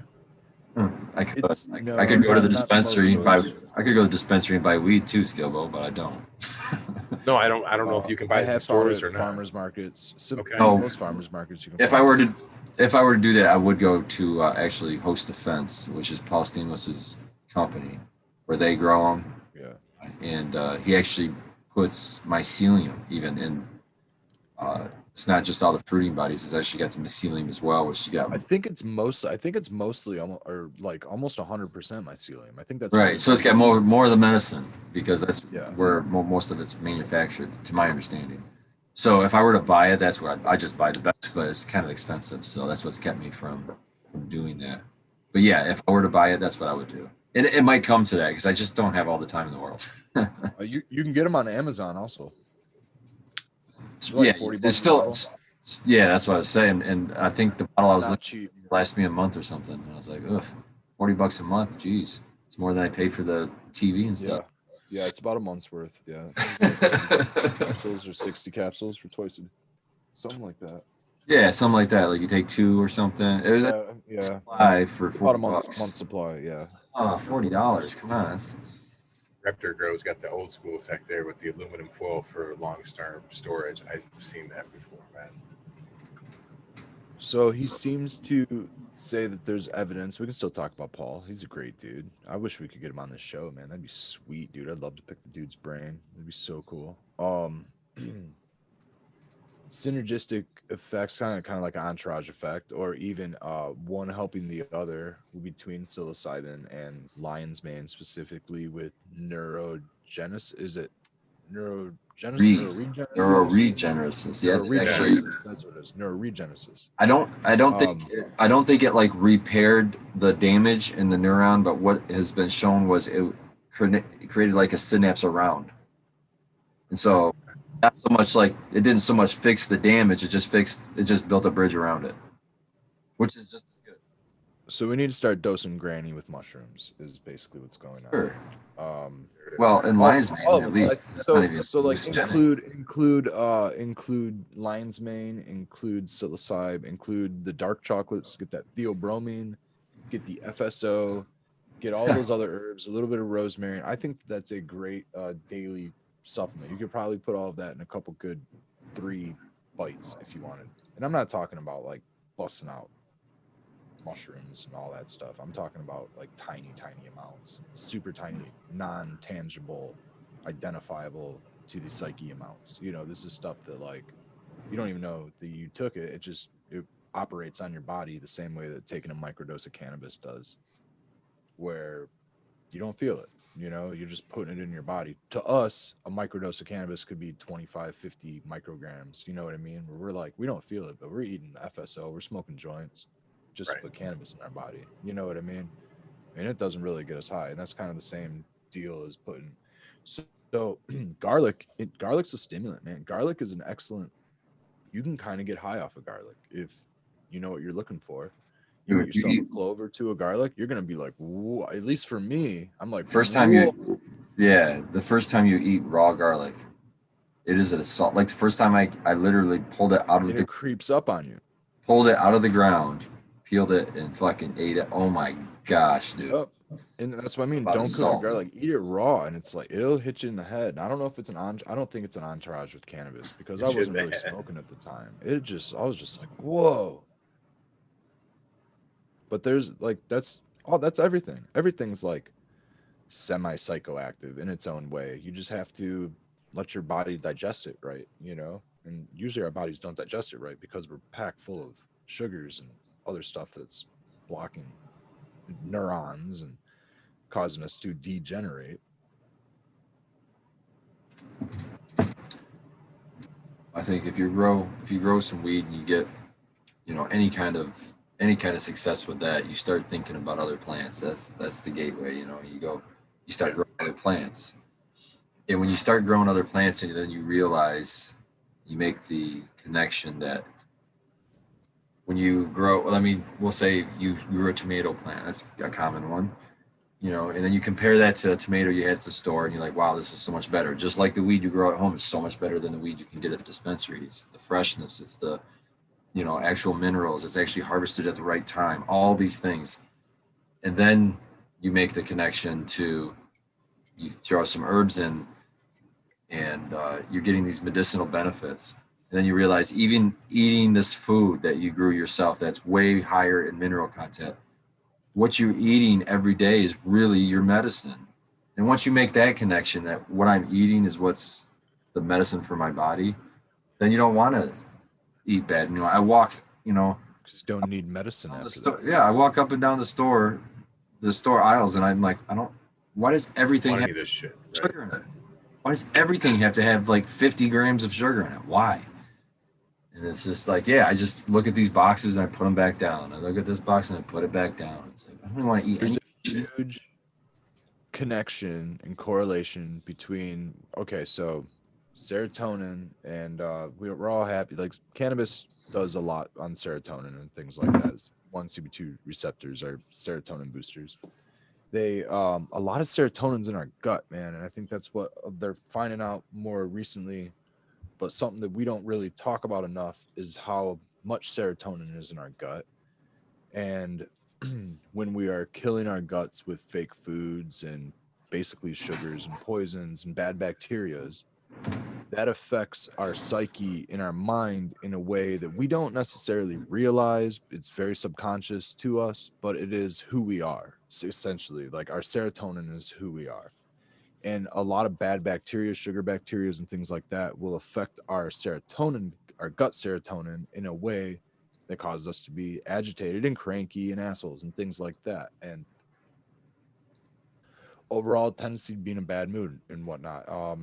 Lethargic for one, sleepy, and others. And anxiety is another huge one that a lot of us suffer from, and that's a lot of times because we've been fed what we don't even realize. Like I don't know. A lot of us have eaten like cafeteria food. A lot of us have had sports drinks. A lot of us have had Red Bull. A lot of us have had a lot of other things that just destroys your gut bacteria. It does a lot of things in the moment. It gives you that food rush, gives you a great, mouth gasm and all these other things that just go on. It's great. Food's an awesome thing. I do think it is awesome. But once I got a lot older and I'm like feeling like shit, a lot of times, like now that I don't eat a lot of fast food often, if I do eat fast food, it wrecks me, man. It could wreck me for like 2 days. I almost feel hungover. Like, man, I feel hungover. Like now that I don't drink and I drink a little bit, I kind of feel hungover now. And I'm like, wow. I don't know. Maybe that was fun in my 20s to feel kind of hungover and shitty sometimes. But I'm like, to now that there's some other threats, I guess, health and wellness wise, it's like, I don't know, where's the other side of the coin? And I guess it's try to grow a garden, maybe try to eat healthy and stuff like that. It's difficult, man. It's so tough. When you're a busy person and you're on the road or something, there's nowhere to stop. Like between my house and my farm, like if I'm out of food here at the house or if I'm out of like freshies or something, I pretty much am very limited to fast food. Most people are so limited to fast food. Our entire food cultures. This is kind of why I didn't want to go down the food rabbit hole, but I kind of will. Our entire culture is just so limited to fast food and limited to processed food. It's so expensive to buy fresh food, and that's the other thing, man. Even those are like Super $4 a booch. pop. And so I'm drinking Super Booch added now, like I went and got a cost-effective 40 ounce. So I'm just pouring like a little bit into it. Pouring some on the curb for the homies. Yeah, man. But it's to help that gut bacteria, and it's to hope to make it like I don't know, keep us happy. Keep me happy or whatever. We'll see. I'll report back whether or not it works. I don't know, man. I'm not trying to like health tip myself or anything, but when a lot of what I thought, dude, sorry, I think I almost knocked my mic. I destroyed my gut personally. This is just me talking personally. I worked at like pretty much fast food. I don't know. I'm not going to call out what corporation or anything that I did work for, but I I worked know. in the service industry for a really long time, serving fried chicken and food and for like many, many, many years. And that's pretty much all I ate for many, many, many years. I mean like a decade. Didn't really eat much else because I was in there just shifts, man. 50, 60, 70 hours a week, working mid shifts where you wake up and you work there all day and most of the night, and then you get off, you might party and drink beer and whatever all night. You know what I mean? And then get up and have it all the next day. And that's for like 4 years, 5 years of my life, 6 years, 10 years Kitchen of my life, baby. you know. That's kitchen life, you know. And then so it's constant bad inputs, bad inputs, bad inputs. And I really felt like shit. And I was a smoker and all that. And yeah, man, it was a rough, bad anxiety and everything. So I'll tell you what, smoking the right kinds of cannabis works Usually. better on the anxiety. And I do feel a lot better when I just eat plant-based diets. Like I try to eat some fish, or I try to eat some chicken and some beef and stuff, but when I do, I start getting headaches, and then I start Big understanding. chicken. Well, damn, dude, I went through like years of having headaches all the time, just like, oh, this is just life. I'm just stressed out. I'm busy all the time. My hair's too tight, or whatever, dude. Whatever's going on, I'm just like, that's why I have a headache. I haven't had a headache, and when I have a headache now, I'm like, it's diet related. Boom, I know exactly what it is nowadays, because I used to get headaches all the time and just attribute it to having a headache. I just, oh man, I need to see a doctor or whatever. I just always have headaches. Need more caffeine. Yeah, and I'm sure, yeah, and a lot of it was caffeine too. Actually took that out of my life. Sort of. I'll drink tea and stuff like that every now and then, but I took like just shitty coffee out of my life. I used to just drink shitty coffee. Yeah, just not, you know, there's some good coffee out there. It's probably a lot better, but I drink like shitty, like carcinogenic coffee, you know, like commercial coffee, you know, not like good Running aluminum homegrown fields. coffee or something. Yeah, you know, like it's one thing to like drink really good coffee, but like most coffee is actually kind of bad for you in a way. You know, say not that like caffeine's bad for you, but more like it'll destroy your gut biome and stuff like that I because of say, where it's come on, man, you got to processed. get off my coffee. That goes so well with the wake and can't. bake. Oh, I gotta. know. I Oh, it still have does. to- It does. You get Oh, it. Like for God. me, I love a super dark roast, man. So I don't know how much you spend on your coffee, but you could probably have a coffee that's better on your gut if you up to your game maybe a couple bucks. I have no for idea sure. how Yeah, much no. it is. You know what I mean? Yeah. So that's the only suggestion. I'm not telling anybody to stop drinking the coffee. It's about where you're sourcing most better for your most of gut. the products. Yeah, and what's just good for you in general. Like a lot of the and dude, it sucks because that's our food culture right there. Is you need to maybe either find the source.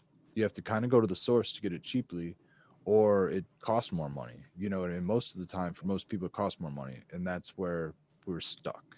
You know, You can I grind go- your I own get- beans too. Like buy the beans and grind it yourself fresh. I just go buy a whole case of Monster at Sam's Club. So that's it. Money. That's how I What flavor Monster is the Spartan flavor? grape, bro. Grape, man. The grape is so fucking good. It's for one, it's purple, which is the color of royalty. And I'm a fucking king, dude. So I have to have the grape. And it reminds me of being a little kid, and that's all we drank was grape, man. You're poor, that's the fucking everything's great. Grape Kool-Aid. It's fucking I love grape Kool-Aid, dude. good. I love the it. flavor. Me grape too, dude. myself. I'll drink a fucking gallon I'm of a it. huge fan. Grape Nos. Dude, High Boy in chat said he needs to drop Red Bull. I dropped Red Bull like a long time ago. I was a heavy Red Bull drinker, man. I don't blame that sentiment. I felt it one. Dude, I used to grab a 4-pack before work and down them all throughout my shift. Get the No Oh problem. shit! Oh, getting carried away, son. Oh, dude. Oh, I mean, it was on the Can you go. imagine Red I'm a high Just energy a- person. I'm a high. I can't. Well, I can't this is the imagine. thing, Scobo. This is the thing. You know that I'm a high energy person now. This is why I'm a high energy person. Is because Residuals. I just and dude, as a Still kid, got- you don't realize still got you're some in the taking blood. uppers. There's no sign on it that says this is an upper, nothing like that. No, this is totally legal to purchase a 4-pack at what, 18, 19, 20 years old. No problem. You can purchase a 4-pack of uppers. And I'm going to call them that because that's exactly what they are, dude. You grab a Red Bull and you drink 2, no problem. Dude, the little 12-ounce cans, they're delicious with a pack of cigarettes. You know, and that alone is just a great combination.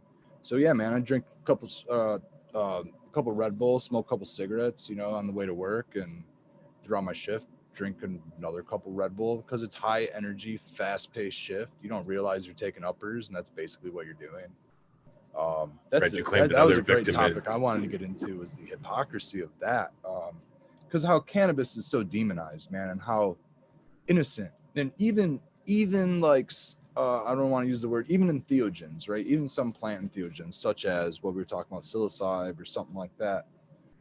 Like they're so demonized, but we have all of this, even like we were talking processed food and all the stuff that's incredibly dangerous for us. It affects us in such a way. It destroys our gut and turns us into mind zombies. And this is all of us, me included. You know, it does all these bad things to us and stresses us out.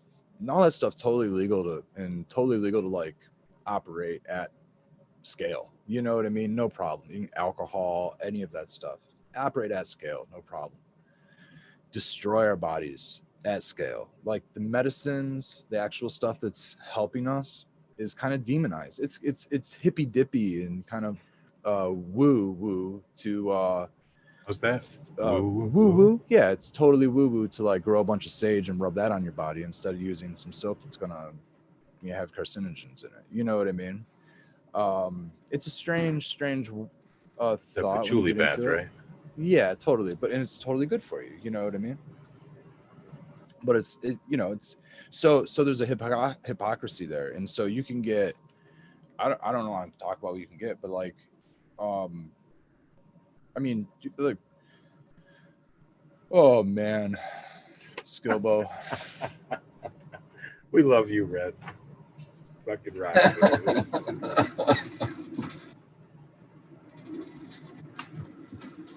Just There in is, this man. moment of peace here, I want you to read the chat and see that you claimed another victim with hash. We got 2 victims in the same fucking chat. Dude, I'm telling you, hash time's a great time. I agree. No, I didn't want to go too hard into that whole hypocrisy thing, but It's alien time. it is, man. It is. Got us by the. I just keep having to relight this joint with this stupid torch. I'm gonna go grab a lighter, man, because You go I'm for it. eventually. I'm wasting. I don't feel. Yeah, I'm hitting my ethics meter here, wasting butane. So hold on. Get the super booch. Got them all flustered now. So, a lot of sorts. Oh shit! And we started off at the very beginning talking about what? Dude, I don't know, man. I'm so high right now. Maybe come back. I RSO just within the last 10 minutes. I don't know. You may have noticed me go a little quiet. This last bowl I cleared, I actually had to check myself. I'm like, bro, whoa. Wait a But minute. just steadily puffing on this headlight. This is just hitting me way harder than a normal bowl. Yeah, Daddy Red in the chat says he can't wait for deer camp, but I know that's going to be a good time, and I know Red's looking forward to that too. Oh, I am, dude. That's the one time of year that I go crazy on salty foods and kill my gut biome. So I use. Oh, so you just I blow use it up 11 and a half all night months. long. Yeah, I use like 11 and 3/4 months out of the year to fix the gut biome destruction that occurs in one single week. Eat a bunch of jerky and shit, right? That's exactly it. Jerky, chili. No, Daddy Red does tons of cooking, man. Shout him out the most. There's always some good fish, venison. And This is like, when you go run off in the woods and get right with everything, and then come back out. I do a ton of meditation for many, many days, and it's an amazing time in my life. I try to do it a couple times a year. Or Yeah, Vision it's Quest. great. Vision Quest. It's great, man. Yeah. I got my Canon this year, so I'm gonna actually take that into the woods and do some camera shooting, which is gonna be really, really fun. Hear that, folks? Red hunts with a fucking cannon. I'm with a Canon, dude. I just got That's only got one I N totally and not thought two. camera when I said it, and I was like, "Oh, cannons are sweet." I thought he was talking about being like the old timey Thanksgiving dude with the blunderbuss, you know, it goes out on the end. like I'm Like a pirate's cannon, dude. Or we could shout out Black Sail, who was on our show a couple weeks ago. Sells the cannon. And sells the cannon. Yeah. Cannon. Yeah, you're out there with a fucking grow light. I'll spot him for you, Dad. Which is totally illegal in Right there. He's froze. Get him. The motherfucker won't move. You can't see. That would be the ultimate blinder right there. Not for killing animals. I'm not for killing animals for game or anything. I do believe in Eating animals that die from things hitting them. I agree with that. I've seen so many of them on 69. In the way that is, yeah, I believe in intentional, food necessity, things like that. Cutting down on the supply chain, and for one, I'm definitely one for cutting down on the supply chain. The less I cut down on the supply chain, the less, I don't know. I'm one little person, but it doesn't matter. I'm sure that there's a ton of people who think that way. And so that many people added up is a huge amount of maybe gas or whatever it is. Maybe it's, I don't know, whatever. Somebody might say jobs and disagree with me. I'm sure it's out there. Maybe it's but, Maybelline. That's just my perspective. But anyways, dude. I'm talking way too much about food and stuff. Get back into cannabis. Sorry about talking that. about. We'll just. I just want to talk about health and wellness, man. It was a good time too. It's a good. We could do it. I was like, we have a drop the mic statement as far as deer hunting in Michigan goes. There are more deer in Michigan now than there were before we started hunting them. So there you go. So fuck off about that. Yeah, we're definitely not. Deer are not endangered by any means. At least. No, we started planting corn and they fucking exploded. We feed them all year long. It's an excellent source of protein, man. I think it's a way better source of protein for humans than cattle. Cattle's such a heavy protein on us. Venison's definitely a meat that does not give me a headache, man. It's a nice lean meat, and it's okay. Has it been injected with all kinds of hormones? Yeah, I was exactly going to go there. When it comes out of the woods, it's usually eating acorns and bugs and shit like that. It's eating stuff that's good for it. It's typically not sprayed. Man, some of those tree farms maybe have been sprayed in the past. If they're eating that corn, though, bro, but they're eating that sprayed corn. It's not as clean as you all think it is. They're fucking eating that corn. I guess it depends on where you're hunting, also. So yeah, you're absolutely right if you're hunting cornfields. You're absolutely right. Dude, I got fucking narwhal forest hunting. Hopefully, you're getting acorns. Hopefully, you're not getting anything. I mean, you could be getting people sprayed food. You know what I mean? Absolutely. Something's getting sprayed. That deer's probably eating or has eaten in the past. Maybe beets or something. Yeah, but hopefully it's not. But that's also the part of I'm not going to go down that wormhole. But that's Sungrown reminds us: don't eat the deer's brains. We are everywhere. Humans are everywhere, and so is our feet. Yeah, it's a real thing. It's a real thing with that wasting disease. I think it comes from those prions. I don't know how you say that. Prions. Yeah. Yeah, it's supposed to come on. Yeah. So that is weird. And tuberculosis too. Yeah, there's a couple ones you got to watch out for. Mad cow disease. There's some areas you can't even keep the kills because of chronic wasting disease. And they're just. Yeah, I mean, they just want them out. They want them gone because it affects the herd. They really affect the herd. I think it's such a transmittable disease from the deer. And it's not good for humans either. I think I don't know. I don't even want to get into it because I don't know. Tell you what, I literally live like in town. I live in town. I have a field on the other side of the street of me that's owned by a church, I think, or something. And I've had deer come out in the middle of the night, multiple occasions. It's usually right around midnight. They'll go right into my front yard and they'll sit there and eat acorns all night long.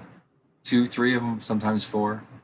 Damn. That's in a city area, and so yeah, I'm not seeing any big giant decimation of deer. So I'm not a hunter myself, but I don't judge people who do hunt. I think it's totally cool. I eat venison though. I'll eat the shit out of it. I like it. So. Well, Smash Cannabis says the deer population would be out of control if hunters didn't hunt them. Right. Yeah. I'm not into, any of that, A, unlicensed, or B, like out of season, or C, poaching, or any of that stuff. Weird yeah. Obviously, follow the rules. Not into any of that stuff. Always following all guys. They give you the option to do it. Why would you break the rules? And then they're just going to take totally. it away.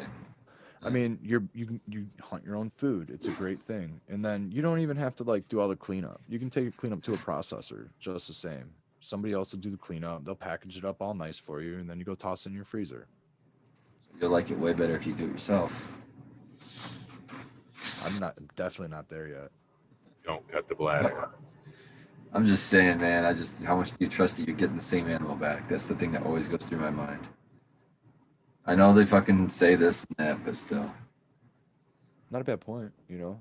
You really have to probably know your processor. Same deal with cannabis, right? I mean, it's crossover. It's totally a crossover. You really have to know your for sure. processor, you know. Yeah. You have to know who's handling your product, and you know where it's coming from. You know, you farmed it, you harvested it. You know, now you have to get it to them and get it back. But dude, I mean, anything you can pull out of probably the forest or your backyard or anything like that is probably way better than what you're gonna get at a grocery store. Find stuff in season, go out with your friends, family, whatever, have yourself a hunt. You don't even have to kill anything. Just go out and get out in nature. Just enjoy the day. Get under some pine trees.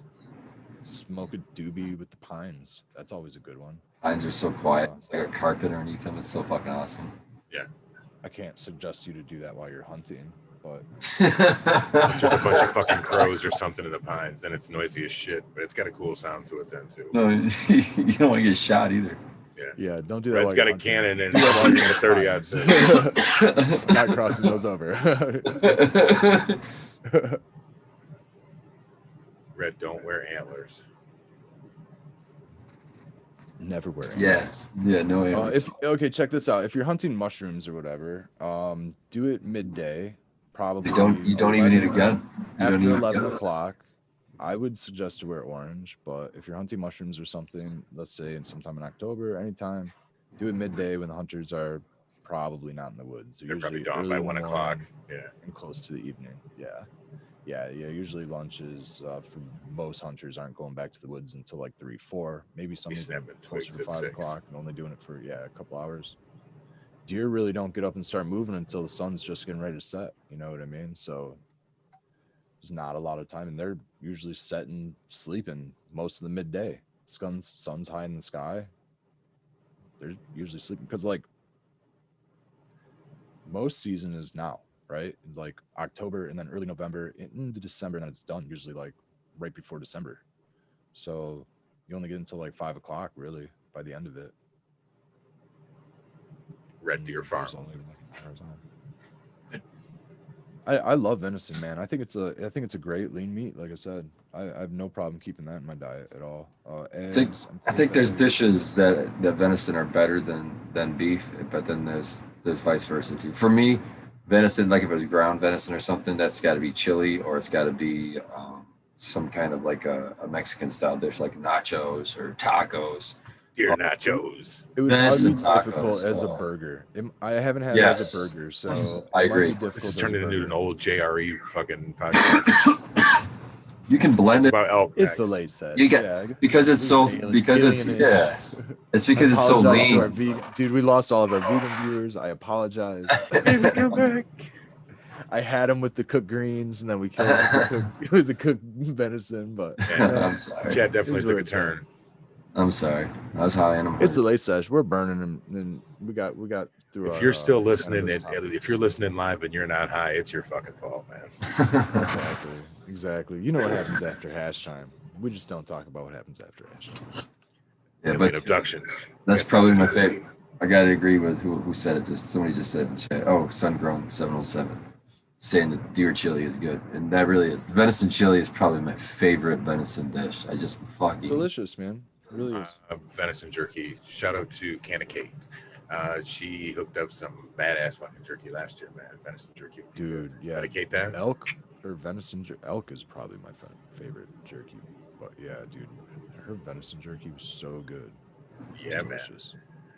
man. And any Kate fans Her out there that mushroom didn't jerky catch also the for our vegan Ooh. fans. Dude, that was like a complex fucking flavor on those. But shout out to her. Go back and check out the show last night. She came through and she had some seed seller codes for us. MVGS, was it? Yes, sir. It was. I want to answer a question in chat. Rico S. Rico S. asked me, is it true that Delta 8 is less psychoactive than traditional, I'm assuming he means Delta 9. And that's my understanding, but I'm shaky on that. I'm not 100% sure. I know Delta 8 is another one that is not restricted by the government. So it's one of those ones that these CBD farmers are looking to try to target to possibly get a psychoactive product that's legal. I believe it was Delta 8 they were looking at. I think that they can get it converted, or I don't know, but from my understanding, it is okay. So talked I'm about it on our pretty sure show. like it's all psychoactive, but it's not like intoxicating. It's like if you can grasp your head around that one, you know. Like it all will affect the CBD or this. Yeah, well, let's consider like the way that we felt by garlic is that being psychoactive, or even like Depends on who wants to take your freedom away. you know, yeah, it's like a mood alternate in my opinion. Psychoactive to me is more of a mood alternate, and then like intoxicating is more intoxicating is more of a physical alternate, you know. Yeah, man. If you can wrap your head around it. Yeah, man. Yeah, man. That's all. It encompasses everything. But I don't know. They were talking about being able to pull. It was probably out of CBG that they were talking about But it being was. able to pull THC out of. Who are we talking to about that with? Almost created. It was probably Brown Guy 420. It was Brown Guy 420. Shout out to him. Yeah, he's the one that came through with this. That's some pretty interesting information. I don't know enough about that to get into it, but Like that's smoking that hella bud, good man. Information. One of those That things that, ICG is nice. it's one of those things people don't like to talk about on air a lot. Maybe I shouldn't have said it because they don't really want the rules to change. Yeah, that's another reason I kind of just let's not bring that up.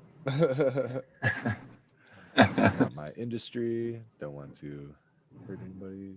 Well, that's interesting. Ontario, have you ever had like alternate meats? Ontario grown buds said that in Florida you had crocodile nuggets, and I had alligator.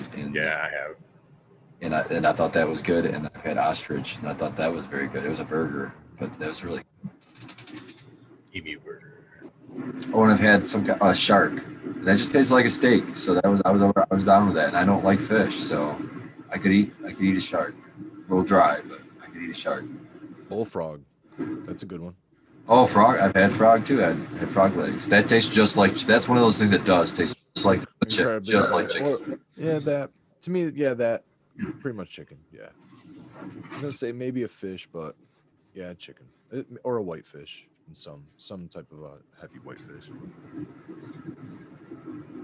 Maybe like the mixture of chicken and whitefish, because it is kind of like fishy in a way. You skill, well, you're in other countries and shit. Did you have anything crazy?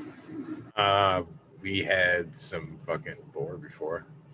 Some boar? Is that what you said? Boar, yeah, German. Was that real gamey? What was, I imagine. Yeah, gamey and yeah. it was good though. I mean, it was a fancier place, so. It's just good to see that these are being consumed. You know what I mean? Just whenever I went to a different place, man, I was always about trying the food there, wherever it was. Even if I go to a different state, you know what? I want to see how y'all get down. So, Yeah, totally. Better than a head on the wall. You know what I mean? It's actually feeding people. It's nourishing. You know. that's how I it's, feel about the whole hunting thing. Is There's a communal thing happening both with the hunting, then with the eating. You know what I mean? Yeah, the trophy hunt. I'm not a huge fan of that. But let's be on some 10,000 BC shit. You know?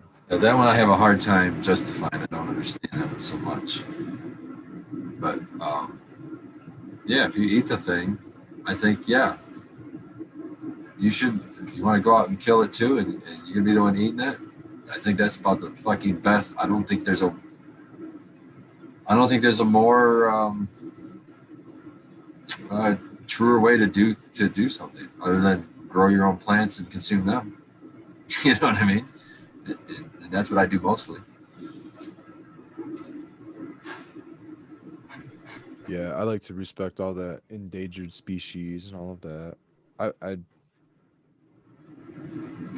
I don't think I'd ever go into the cat or dog species at all. I don't think that those would ever be appealing. I don't think coyote or anything. I don't know. Coyotes are so disgusting, dude. I don't know if I could eat one of those. That's what I mean. I don't know if I could go. I feel like I'd be eating house pets at that point. They're usually so skinny and mangy, and I can just imagine the bugs crawling on them. Oh my god! I could not eat a coyote, man. No way. But there's way more of those than there used to be too. In Malta, it's like guinea pigs, like I want to say used to be many. I'd have to be really hungry, but I would do it. But I would have to be super hungry, or someone's paying me some, a good amount of money to eat, because that's so close to a rat, man, and they're just everywhere. It really turns my stomach. Everywhere, yeah. So it's like it's kind of like eating squirrel or rabbit, Exactly. Little squirrel, rodent, same thing. I have never had squirrel. I know people that prepare it, make stews, and swear to God, it's good. That's a rat, bro. No. It's a varmint. They're varmint. Yeah, they are. I want to say they probably eat the same. They probably just eat bugs and shit. I guess, and we think about it as rats and stuff because we're thinking of trash rats. You know what I mean? But there are like trash pandas rats that are probably. It's our ancient ancestors, man. Dude, Sungrown has a point. He says, "Don't all predators taste like crap." That's interesting. That is true, except for shark. Shark's pretty good. That's a predator. Have you had that? So what's the flavor on that? Like, maybe I might. The shark wasn't like a beefy flavor, but it was like a real steaky. Like the closest thing I could equate it to would be like maybe a tuna fish, but it's more steaky, more meaty, like more less. What are sharks classified as? Because they're like fish. I don't know. They don't have bones, but fish have bones, so I think they're actually classified as something else. They're fucking monsters, dude. The monsters. Crazy monsters. Yeah, it's like a weird. They're like fucking sausages with fucking multiple rows of teeth. They're just teeth sausages, man. Yeah, and they used. That's all they are. They used to be so big that you could fit a freaking building inside their mouth, a house in their mouth. Righty then. Just a giant fucking sack of fish that fucking has a giant mouth on one end with multiple rows of teeth to just continue consuming things. It's just like the dumpster of the sea. It just cleans shit up. When I was rolling, probably one of my first couple 2 or 3 harvests, and I was spending so many hours just cranking out, learning how to grow, learning how to like grow at scale and things like that. And I was just in the grow room for many hours, just going at it, man. One of the audiobooks that I listened to was Megalodon, and dude, I loved it. And I was like, I probably listened to it maybe twice, or I think I listened to the second one or something like that. Dude, I loved it, man. But like, sounds like there used to be some huge fish out there. Anybody in chat pull up what the hell sharks are yet? I see death torpedoes. No. John Boy says sharks don't urinate. Instead, they excrete it from their skin and store the toxins in the fin. I wouldn't eat it. The shit people used to eat shark fin soup. So it's shark sweat piss. Shark urine soup. That's just one more reason not to really like sharks, I guess. It totally got to be classified as something else. Spunky's mentioning pheasant. Yeah, man. Pheasants got sick. Like, there was like some disease that came through and really fucked them up. But back in the 70s and shit, we still used to have a fucking shit ton of them. I'm interested in eating sandhill crane. I hear that the interesting thing about them is, I think it's Kentucky, you're allowed to hunt them. But their leg, because those are so pretty. They're asshole birds, though. They'll come up and they'll fuck your shit up, man. Because you're gonna be shooting at his ass. He's trying to. No, I'm talking about like they'll fly in like fast food places. Personality. Yeah, they hang around fast. No, I've had so many run-ins with these fucking things. They're not cool animals. They're not.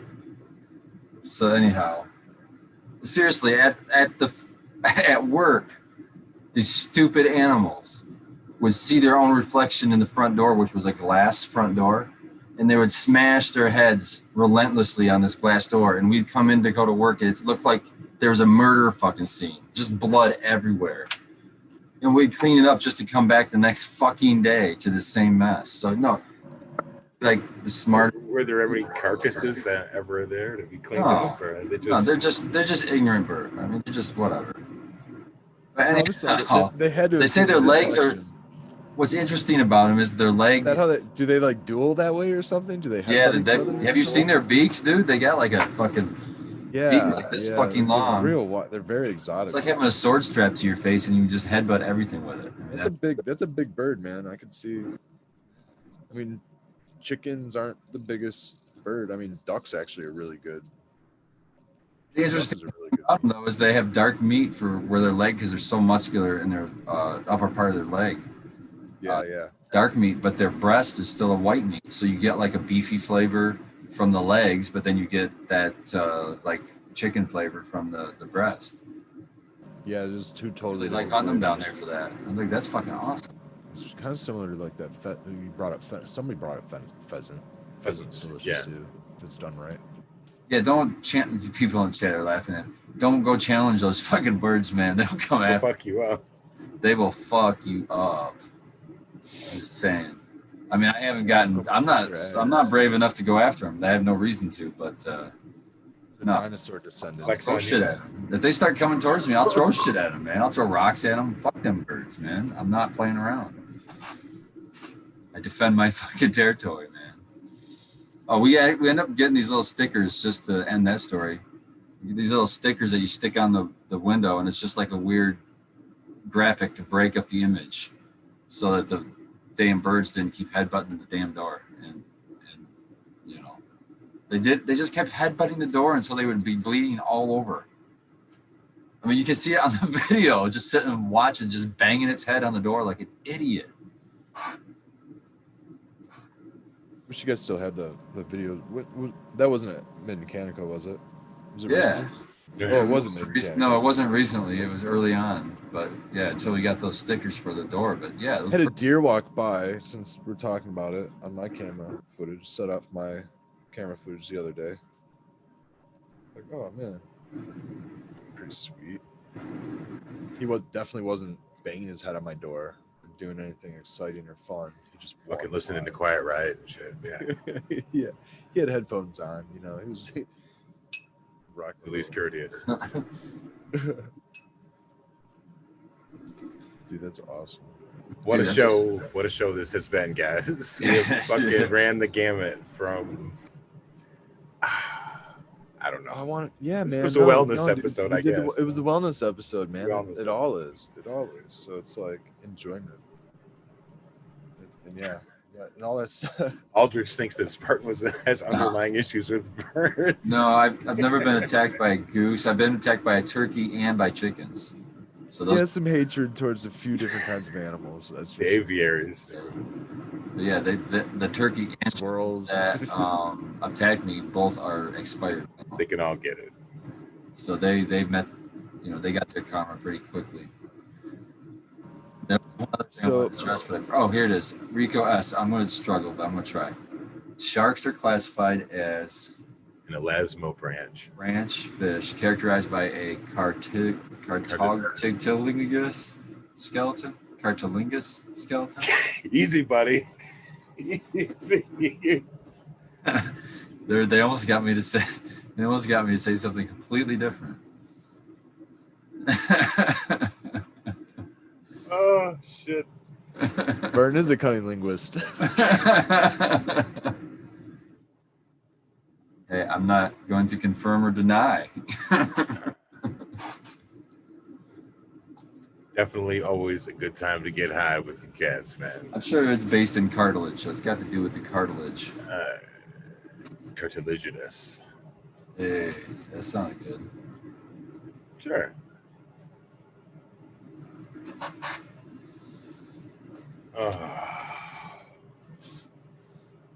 Well, Finally got another one. Is this the? I was just gonna say this is your third. Second. This is my third. I think that's number 3. Very nice. Third, man. Number 3. Very nice for Monday. Yeah. Well, I got another late one there later. Got just crumbs left at the bottom of my tray. I'm gonna get rid of. Pretty much worked all weekend, so I've kind of haven't been able to really get a lot of good yard work or grow room work or anything. So I'm finally gonna be able to stay up late, be able to mess with the grow room for a little bit, and then Hence get the out in super the pooch. garden and get the stuff tomorrow. Yeah. I drank. Dude, that super booch got me rattling. Had me just rattling away tonight, man. Told you there's a little bit of caffeine in there. I don't drink coffee anymore, so that's the only caffeine that I've really had. So it'll get me a lot more than back when I was drinking caffeine. Apologize, everybody. It's been a good show. No, man, but we talked about all those chickens and big giant birds and dinosaurs, and we could even say that when did the aliens get here? Before or after the dinosaurs? We can talk about that next week. Okay. We're doing an alien tease before we get out of here. Red, where can they find you? A minute before 1 a.m. At Red Setter Farm on Instagram. Any shout outs before we go? Yeah, man, I want to shout out all my fine people over at New Standard, and I hope anybody who's in the Hazel Park area gets a chance to stop in there and get yourself some premium meds, such as what Spartan Grown grows at Mint Canico. Dude, I don't know, all kinds of good stuff. Come hang out on the Michigan Bros Grow Show live on Sunday nights with us also. What time is that? And that's at 9 p.m., I believe. Yeah, we don't go rocking early. 9 p.m. on Sunday nights. That's the Eastern times, everybody. We're in the Midwest. From the Mitten. Spartan Grown, the winner of this year's rivalry game. I see the helmet in the background. It's been there all the time. Here we go. Love it. I don't know what I'm doing. Spartan Grown on Instagram. That's where you can find me at. It's the best place you can hit me up. SpartanGrown@gmail if you want to send me an email. I don't think I dropped that enough, so that's another. A lot of people like that too. So there you go. And funny story, there's a funny smell, and I was trying to figure out what the fuck it was, and I looked down. This was like moments ago. That's why I'm not thinking. And this hemp wick wasn't all the way out, and it was leaning up against the base of my microphone, which is plastic. And it was just melting the base of my Better than leaning up against the Spartan beard. Yeah, I figured out what the smell was. So, crisis averted. Yeah, I promise to tell you if we ever see your beard singeing. We'll stop the stream. Until next time, I am Skilbo1 on Instagram, Skilbo17 on here.